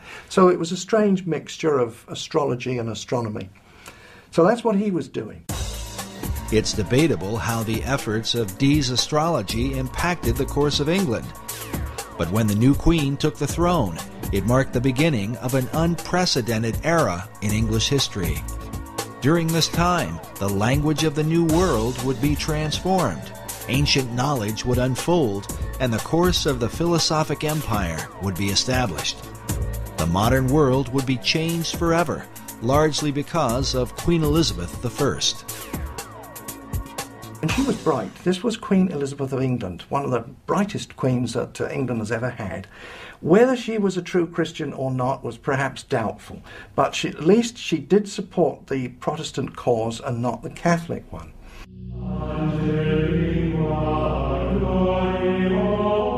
The Queen's Protestant faith made her immediate enemies in Rome.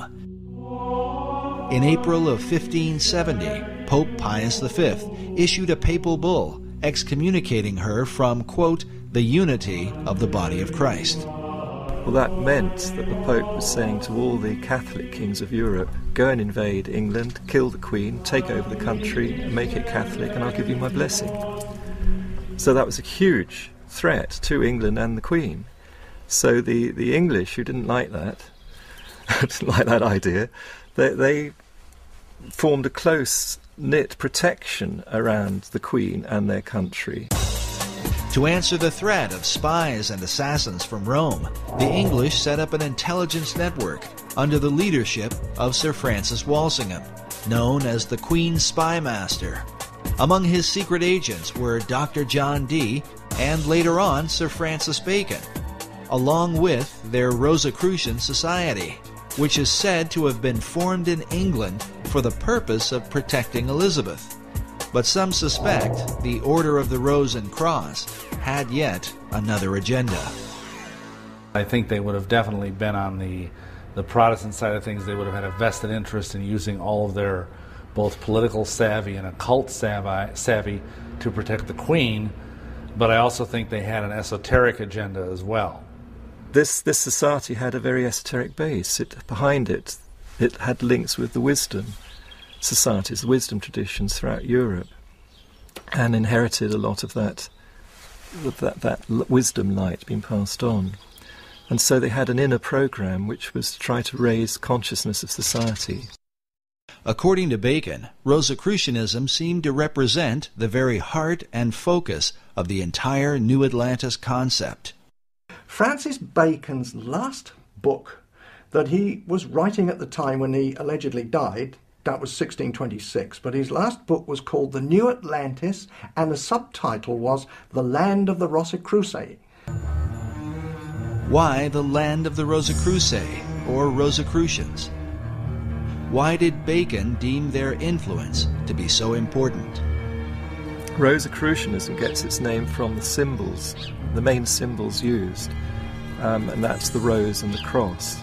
But these are very ancient symbols. They go back long way in time, and being used by different societies for thousands of years. In the hands of different societies, the symbol has been interpreted in a variety of ways. There is the decipherment of the rose that received much attention in Dan Brown's Da Vinci Code. The rose is a symbol of secrecy, and the term in Latin that characterized the relationship of the rose to secrecy was sub rosa, meaning under the rose. So secret orders world round, when they swear to secrecy, swear sub rosa. The secrecy of the rose represents the hidden knowledge of the ancient mystery religion, while the cross symbolizes Christianity. The combining of these two is what defines the belief of nearly all the secret orders. The symbology there is the infusion of all this Eastern Persian spirituality into Christianity. Was this fusion of beliefs a part of Bacon's plan? And what sort of impact could it have? The Reformers argued that the mixture of paganism and Christianity is what produced the Dark Ages. Would Bacon's program of the Rose and Cross be a blessing or a curse? And how would this whole thing be carried out?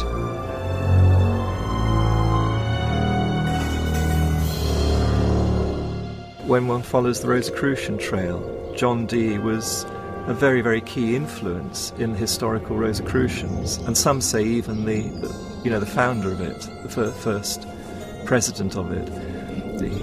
But at some point, the presidency was given over to Francis Bacon, and he was in charge of the Rosicrucians, not just in England, but it spread right through Europe, and was following Bacon's particular program. And outwardly Bacon called his program the advancement of proficience of learning. This advancement of learning represented Bacon's desire to transform the world through knowledge. But he recognized that the key to obtaining knowledge was in a people's ability to communicate. As such, Bacon worked to reform the English language in ways never before realized.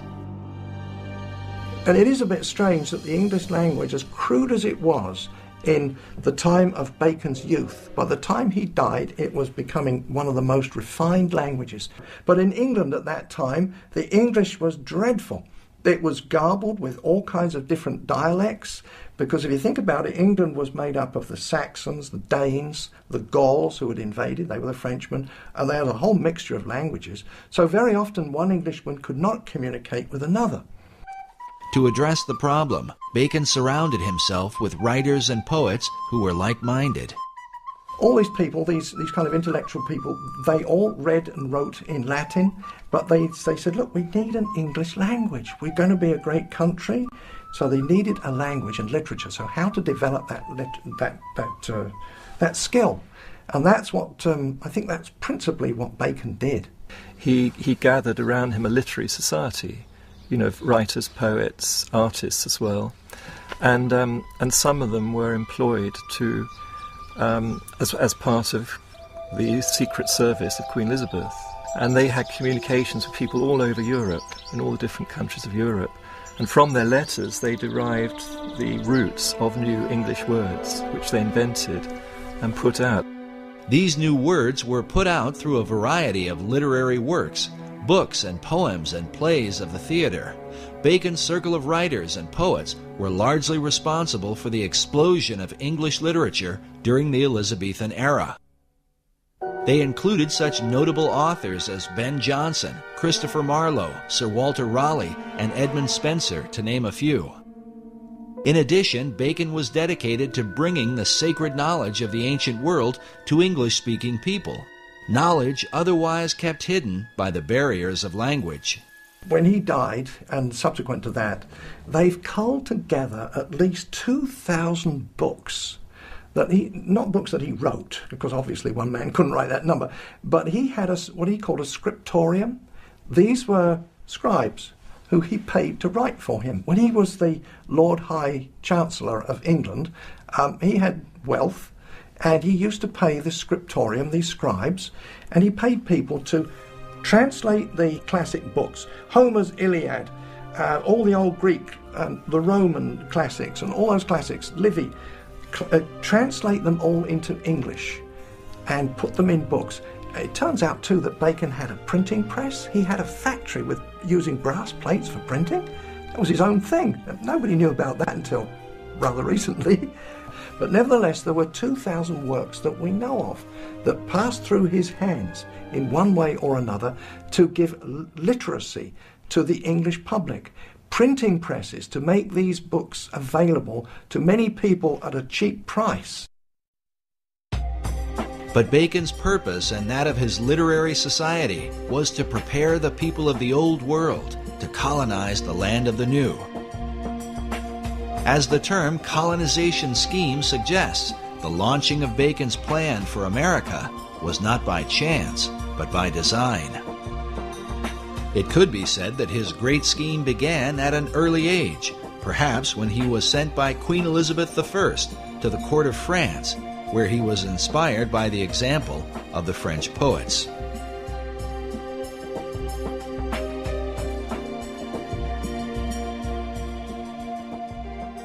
Another major influence, he obviously was inspired in France by the French Pleiades, the group of French poets who were deliberately trying to make the French language into a really good language, particularly for poetry and writings and so on of that sort. And Bacon spent several years at the French court, came back very inspired and wanted to do the same thing for the English language.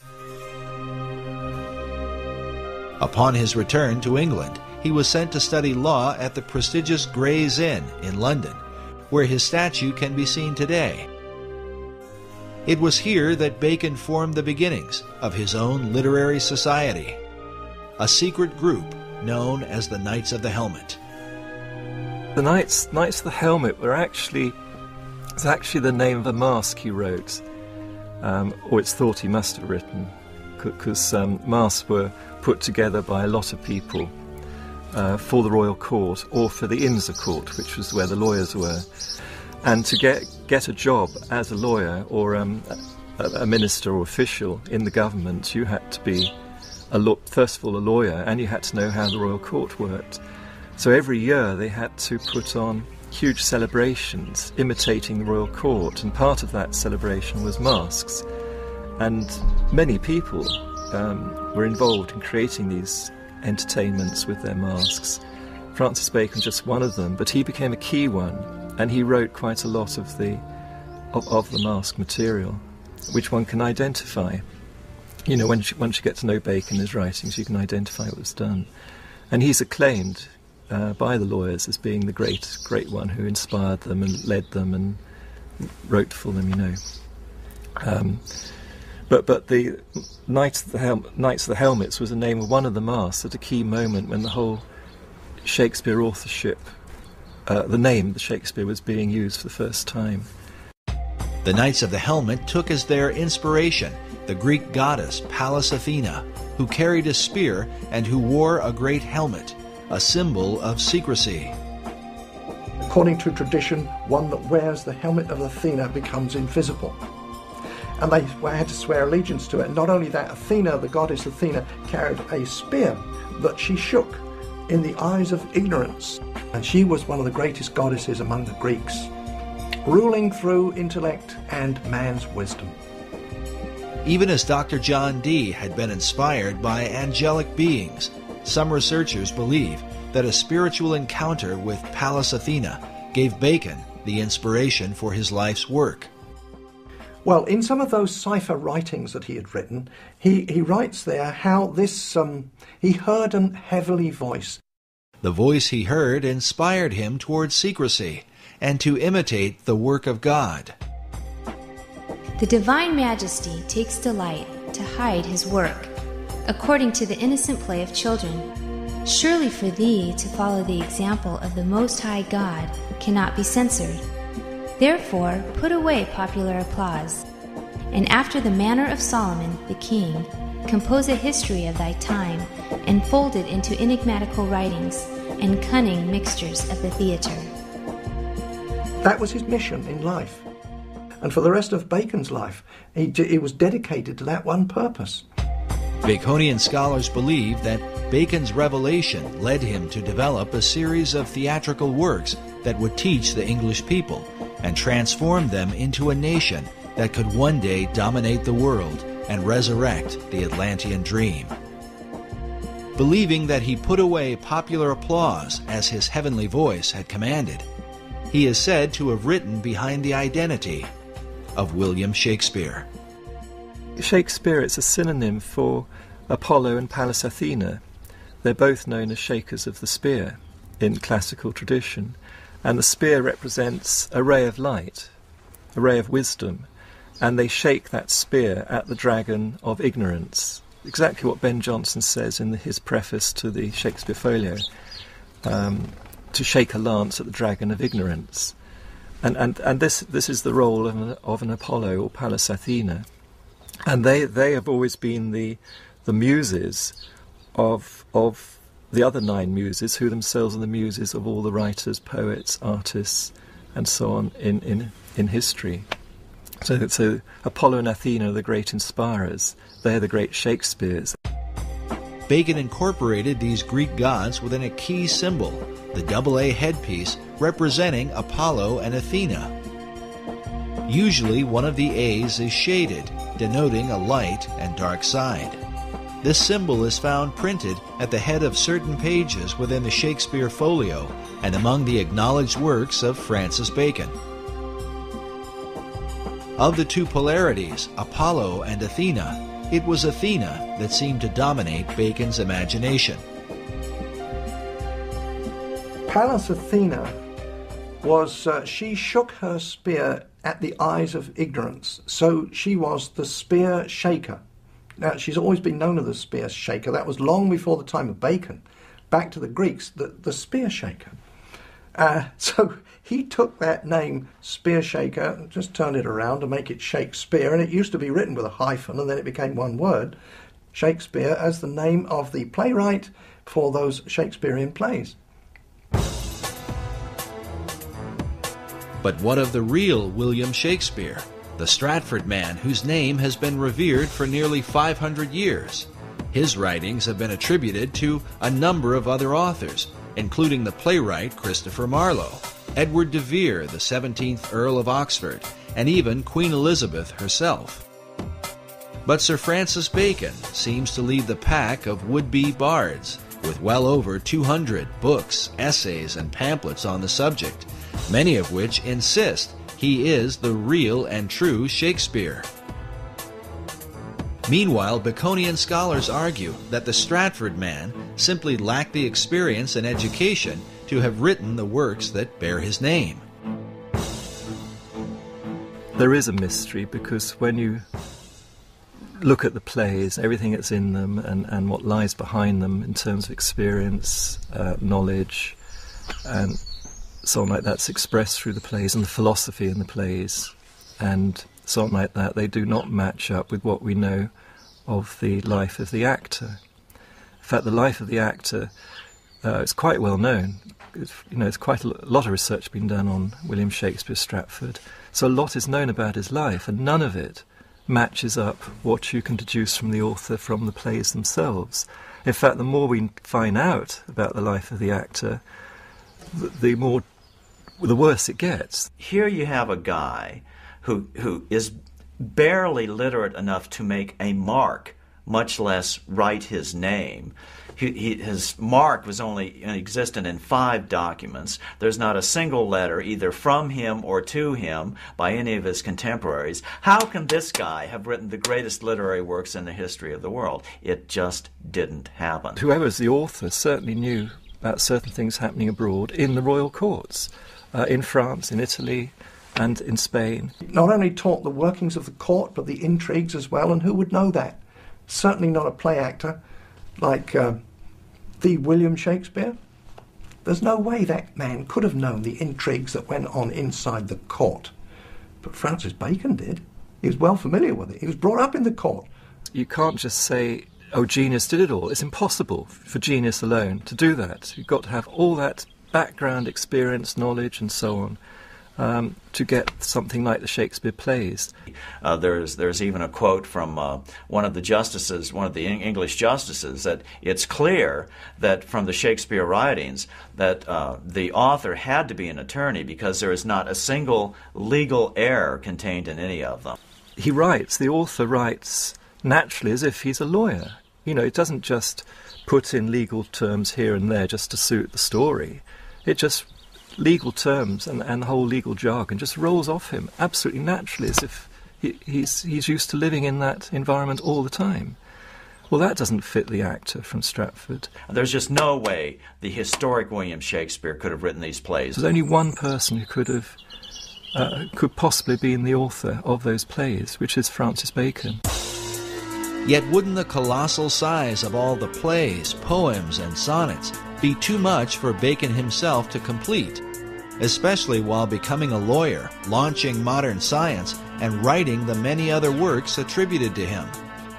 This could be where the Knights of the Helmet took part, as evidence suggests that the plays may have been the collective effort of Bacon's literary society. We know from historical records that Bacon actually had a literary group around him. Some of them were actually paid, employed by him, and others just did it voluntarily. A big group. Why? Why did he do that? You don't employ a lot of people, all writers, poets, artists, and as well as cipher experts and so on. You don't employ them for nothing. So what did they do?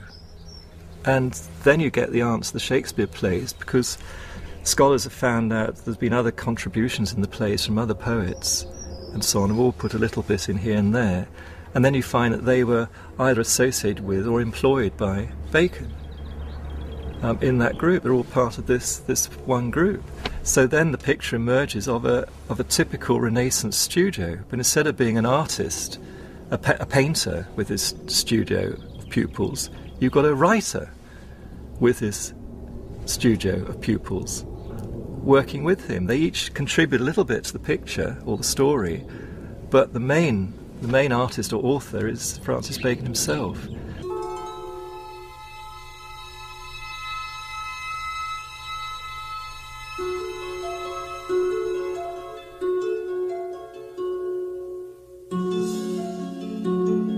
But in the town of Stratford-upon-Avon, people come from all over the world to view the birthplace of the man considered to be the greatest literary mind of all time. In Stratford, they hold a strong view against the suggestion that Shakespeare was anyone but himself.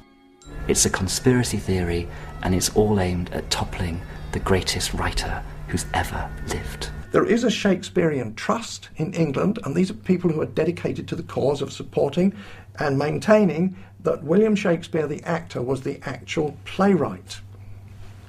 I think it's highly unlikely.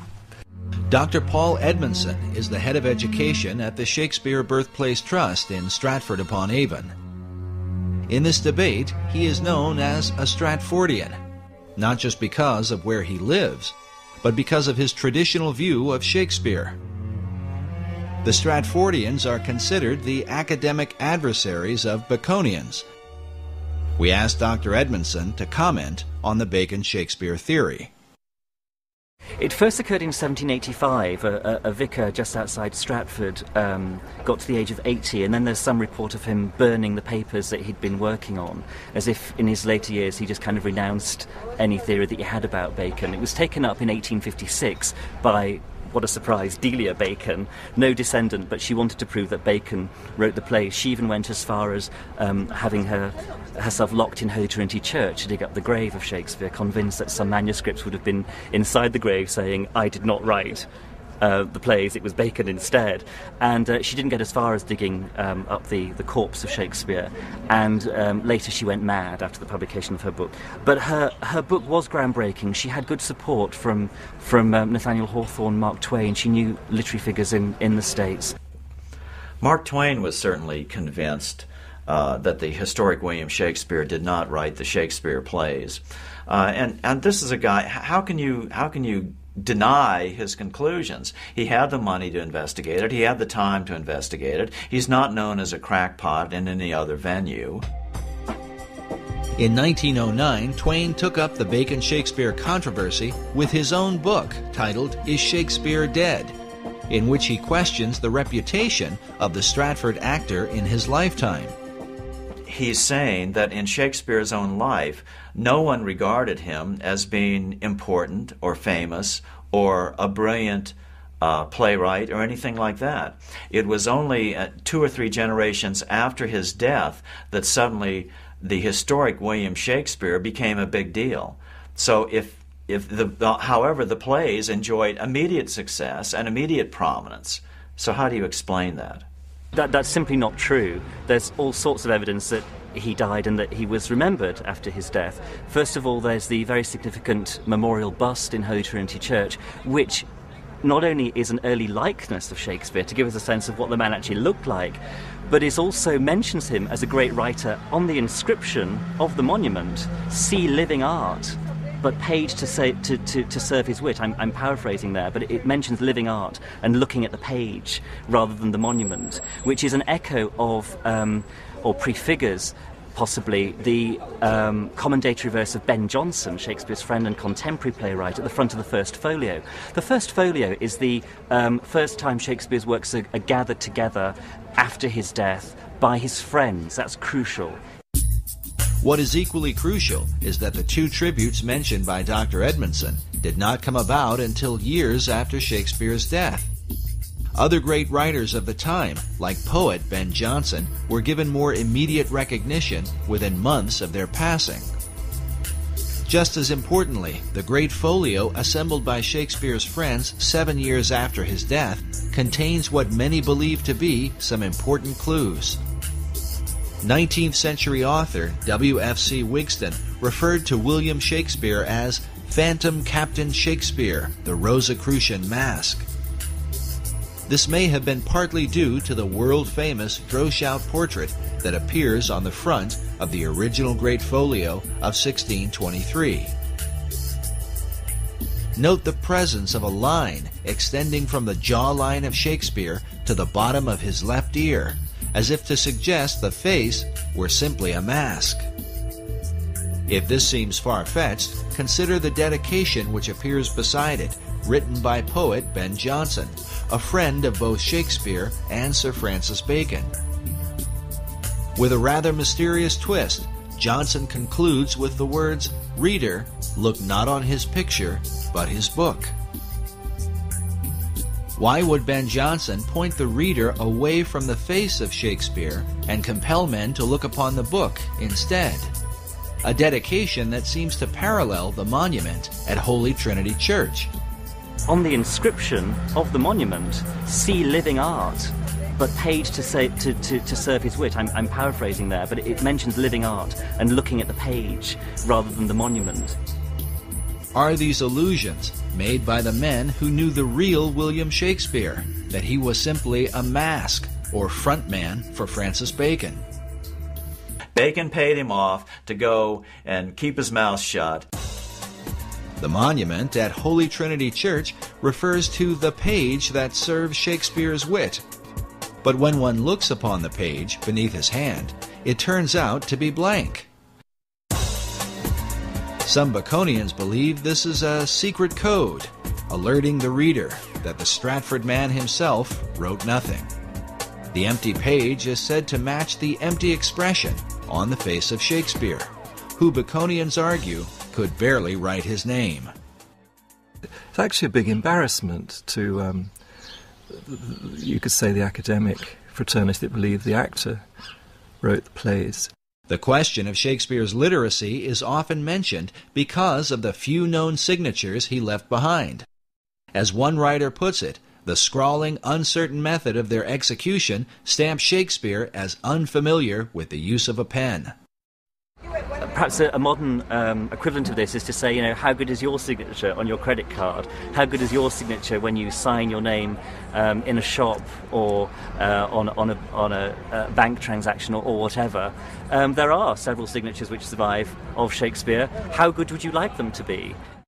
While Baconians argue that Shakespeare lacked experience, Edmondson points out that, as the son of a glove maker, he was uniquely qualified. There's lots of references to different kinds of leather. For example, Feste's line in Act 3, Scene 1 of Twelfth Night about someone's wit being like a cheverel glove. Cheverel, as the son of a glove maker, Shakespeare would have known, is a kind of kid skin which stretches and stretches and stretches when you're making the gloves. It's a very soft, supple material to work with.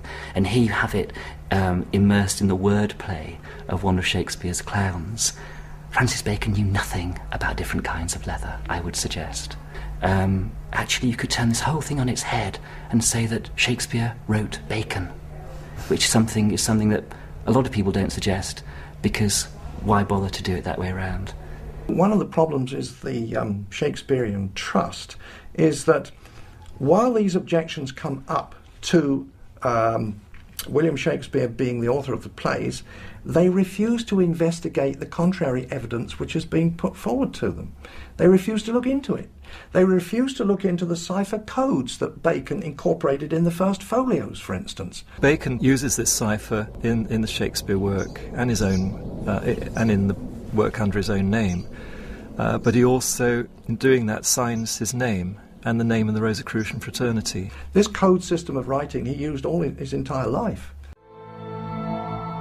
The examination of the cipher codes in Shakespeare's plays have filled hundreds of books and essays over the last few centuries. But perhaps the most specific evidence are the presence of Baconian and Rosicrucian emblems in the Great Folio of 1623 and in earlier works by Shakespeare. Bacon's light A and dark A symbol appears, representing the two Shakespeares, Apollo and Athena. Meanwhile, this Rosicrucian emblem, featuring the god Pan, is found prominently throughout the work. Other mystical headpieces with Rosicrucian symbolism are found both in the Shakespeare Folio of 1623 and in works openly published by Sir Francis Bacon. The varied symbols and ciphers clearly mark the presence of Bacon and his Rosicrucian fraternity, while to what extent they were involved in the writing of the plays remains a matter of debate. But perhaps the most compelling evidence is that the works of Shakespeare helped to accomplish exactly what Bacon and his Knights of the Helmet set out to achieve. While the numbers vary, the plays are said to have developed some 20,000 words for the English language, with some words being created, older words being revived, and current words being used in new ways. Could the actor from Stratford, with a limited education, have accomplished this coincidentally? The Shakespeare controversy was illustrated quite clearly by Masonic author Manly P. Hall in his book, The Secret Teachings of All Ages, where he reveals the veiled purpose behind the writing of the plays. He says, Sir Francis Bacon, the Rosicrucian initiate, wrote into the Shakespearean plays the secret teachings of the fraternity of the Rose and Cross, and the true rituals of the Masonic order. The Bacon-Shakespeare controversy involves the most profound aspects of science, religion, and ethics. He who solves its mystery may yet find therein the key to the supposedly lost wisdom of antiquity. The lost wisdom that Hall refers to is said to have begun in ancient Atlantis.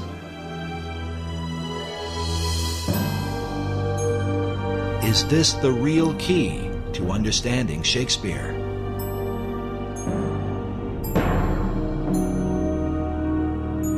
Incredibly, it may be said that the plays themselves represent the whole confusion of America's foundation. For while Shakespeare contains a clear representation of Christianity, with some 1,200 biblical references, along with them are plays with openly pagan and magical themes.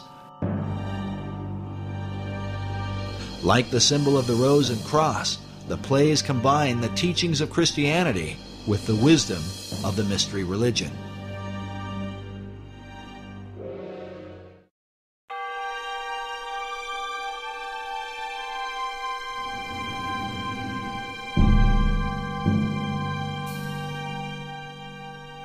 The purpose in blending religions in this way might have been to avoid the wars and conflicts that have afflicted men over the centuries. Bacon, who saw religious persecution in his own day, may have inherited this view from an earlier Masonic influence, the Knights Templar. The whole episode of the fall of the Knights Templar is a matter of conflicting historical controversy. We do know that when they left the Holy Land, the order had increased in numbers and power, and by the beginning of the 1200s, they had returned to Europe, and the Knights Templar then became the dominant financial force in Europe. The Templars were the people that loaned the money. Well, of course, the popes and people to whom the money was, they owned the money, they could get rid of their debt by getting rid of the Templars, and they did.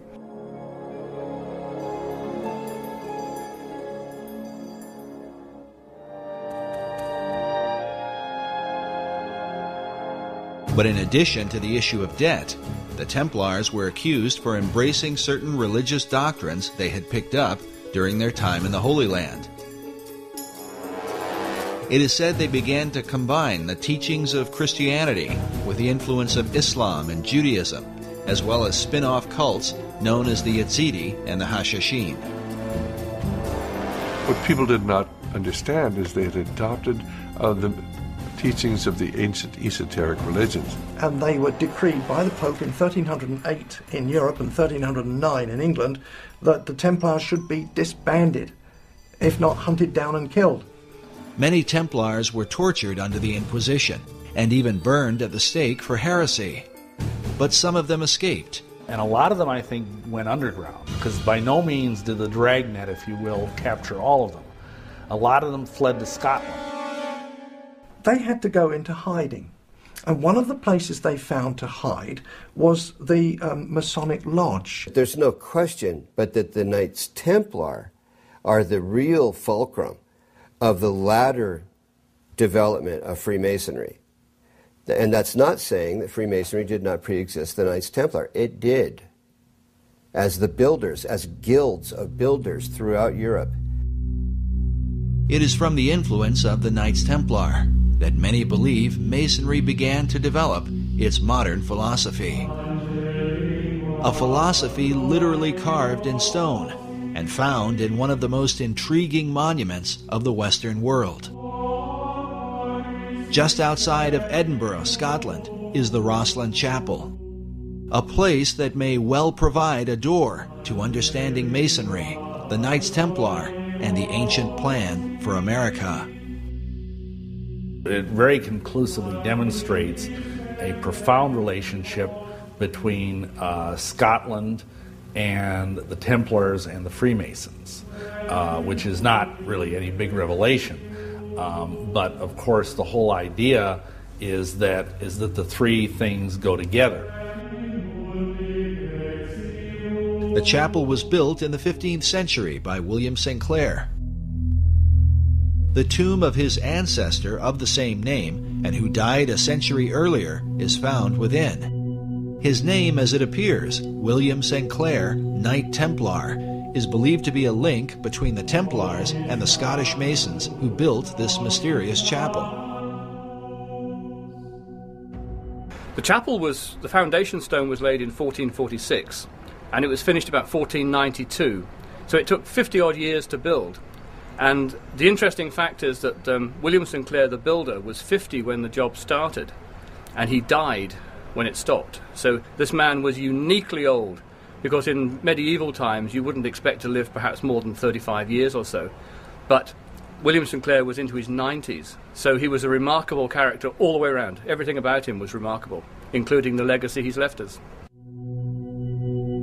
The legacy of Rosslyn Chapel seems to be the very essence of the Templar belief and that of secret societies everywhere. The removal of all boundaries concerning world religion.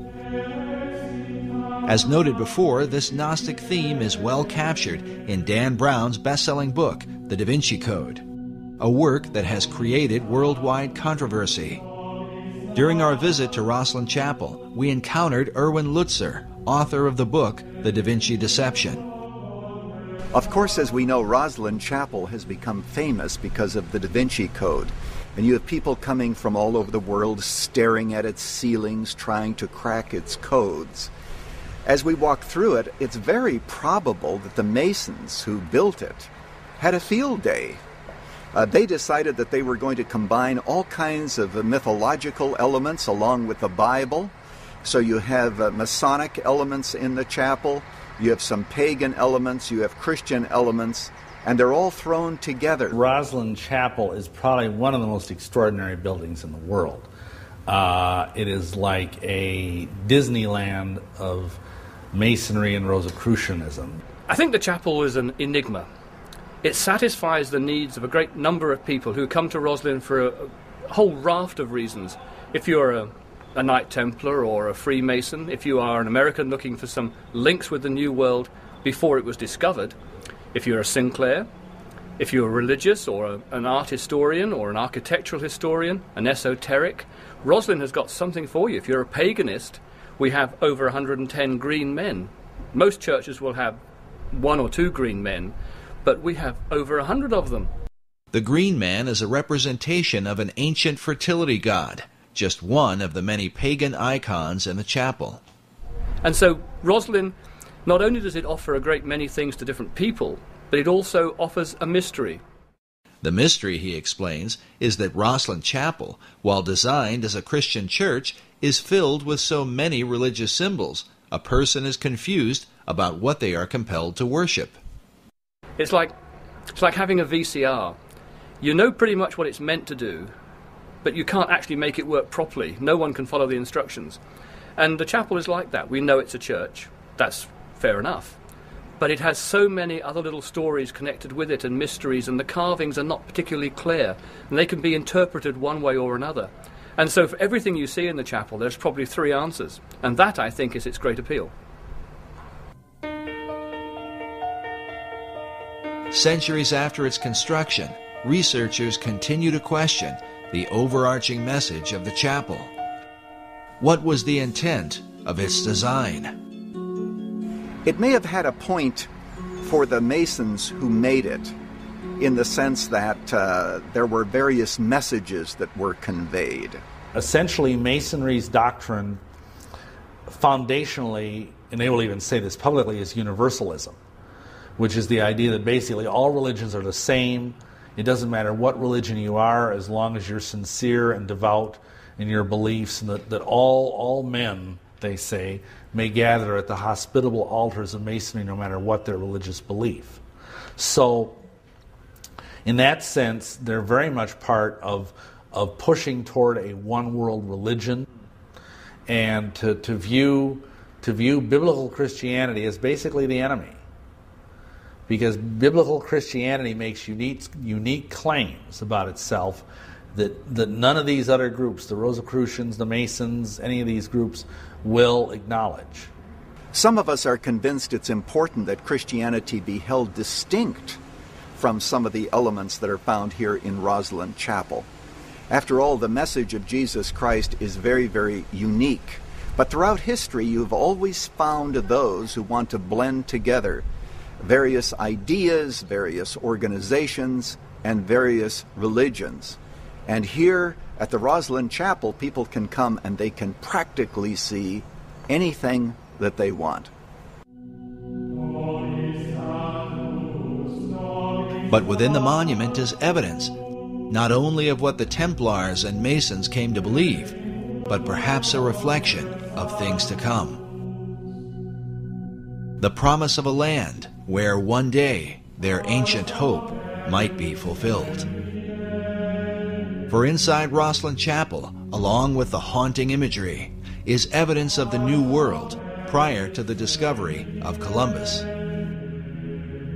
Well, there is this window which is decorated. The window frame is decorated with Indian corn or maize, and the chapel was built in the 15th century. So it is strange that Indian corn, which wasn't ever grown here, is used as a motif. The chapel was finished around 1492, the same year Columbus is thought to have come to America. This would mean the carvings would have been completed beforehand. But how did the Masons who built this chapel have knowledge of Indian corn, a crop not grown in Europe and indigenous to the New World? Who knows? There are lots of mysteries about this chapel. Another mystery is the presence of aloe cactus plants, also indigenous to America, and like the Indian corn, carved along the arches of the chapel. But even with these, academics have been skeptical. Yet a third carving, a trefoil plant, or type of clover, is said by Rosslyn Chapel director Stuart Beattie to have convinced one skeptic in particular. The trefoil plant is quite interesting. Rosslyn Chapel does have carvings of plants that we believe came from the New World before Columbus discovered America. We've had these plants investigated, and a botanist from the university had a good look at them, and he wasn't particularly convinced, as academics need to be. He wasn't 100% sure that these plants were in fact aloe cactus and sweet corn.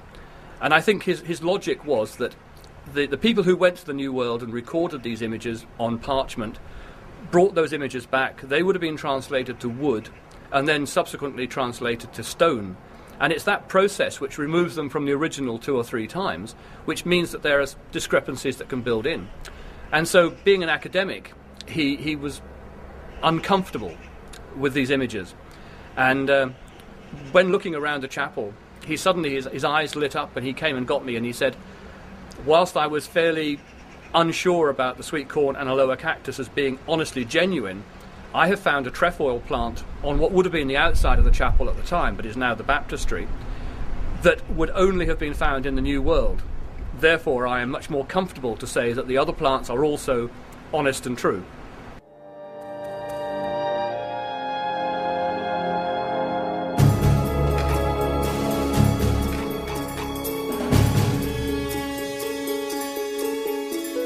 When the Templars were arrested in Europe, many of them are said to have escaped with a great fleet of ships that were never to be found.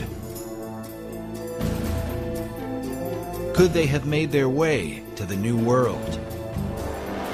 If so, they could have handed down this knowledge through secret societies to men like Francis Bacon, and before him, Christopher Columbus. some people believe that Columbus didn't just accidentally stumble onto America, that some secret society which he had access to had knowledge of the existence of the continent of both North and South America.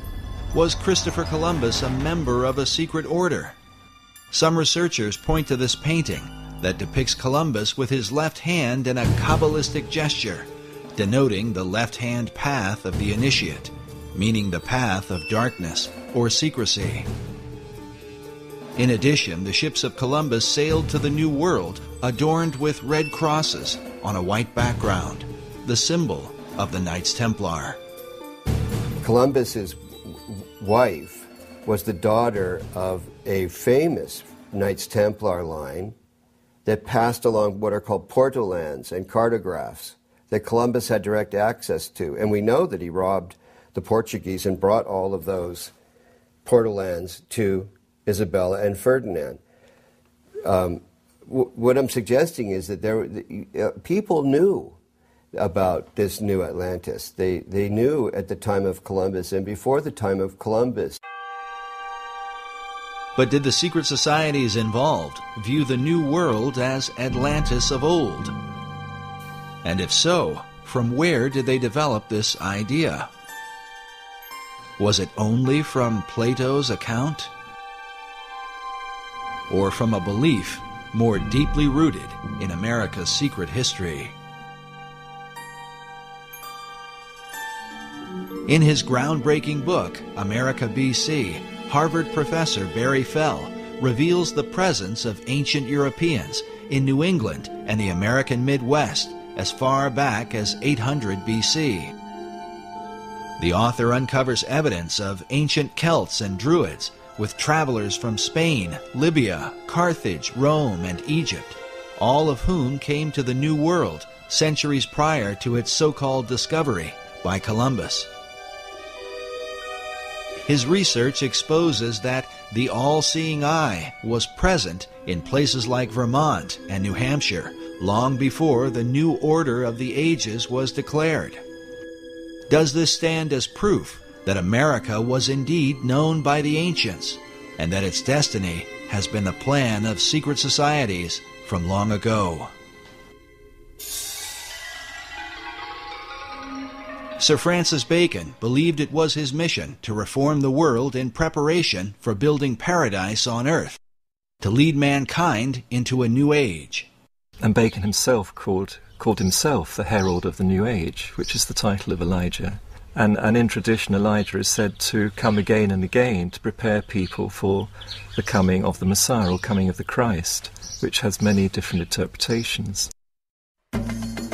As shown before, the Masonic Christ is perceived as the hypotenuse in the 47th proposition of Euclid. This rare Pythagorean symbol is found among the Masonic regalia of the 4th Earl of Roslin, whose family owns the Roslin Chapel. Oddly enough, this same emblem forms the heart of the design for Washington, D.C., known as the L'Enfant Triangle. Masonic author David Oveson claims that the entire city of Washington is based around this Pythagorean theorem. If so, America's capital might stand as the ultimate dedication to Bacon's great plan, a city designed symbolically to represent the Masonic Christ that Bacon came to herald. If these things are so, what can this mean for the secret destiny of America?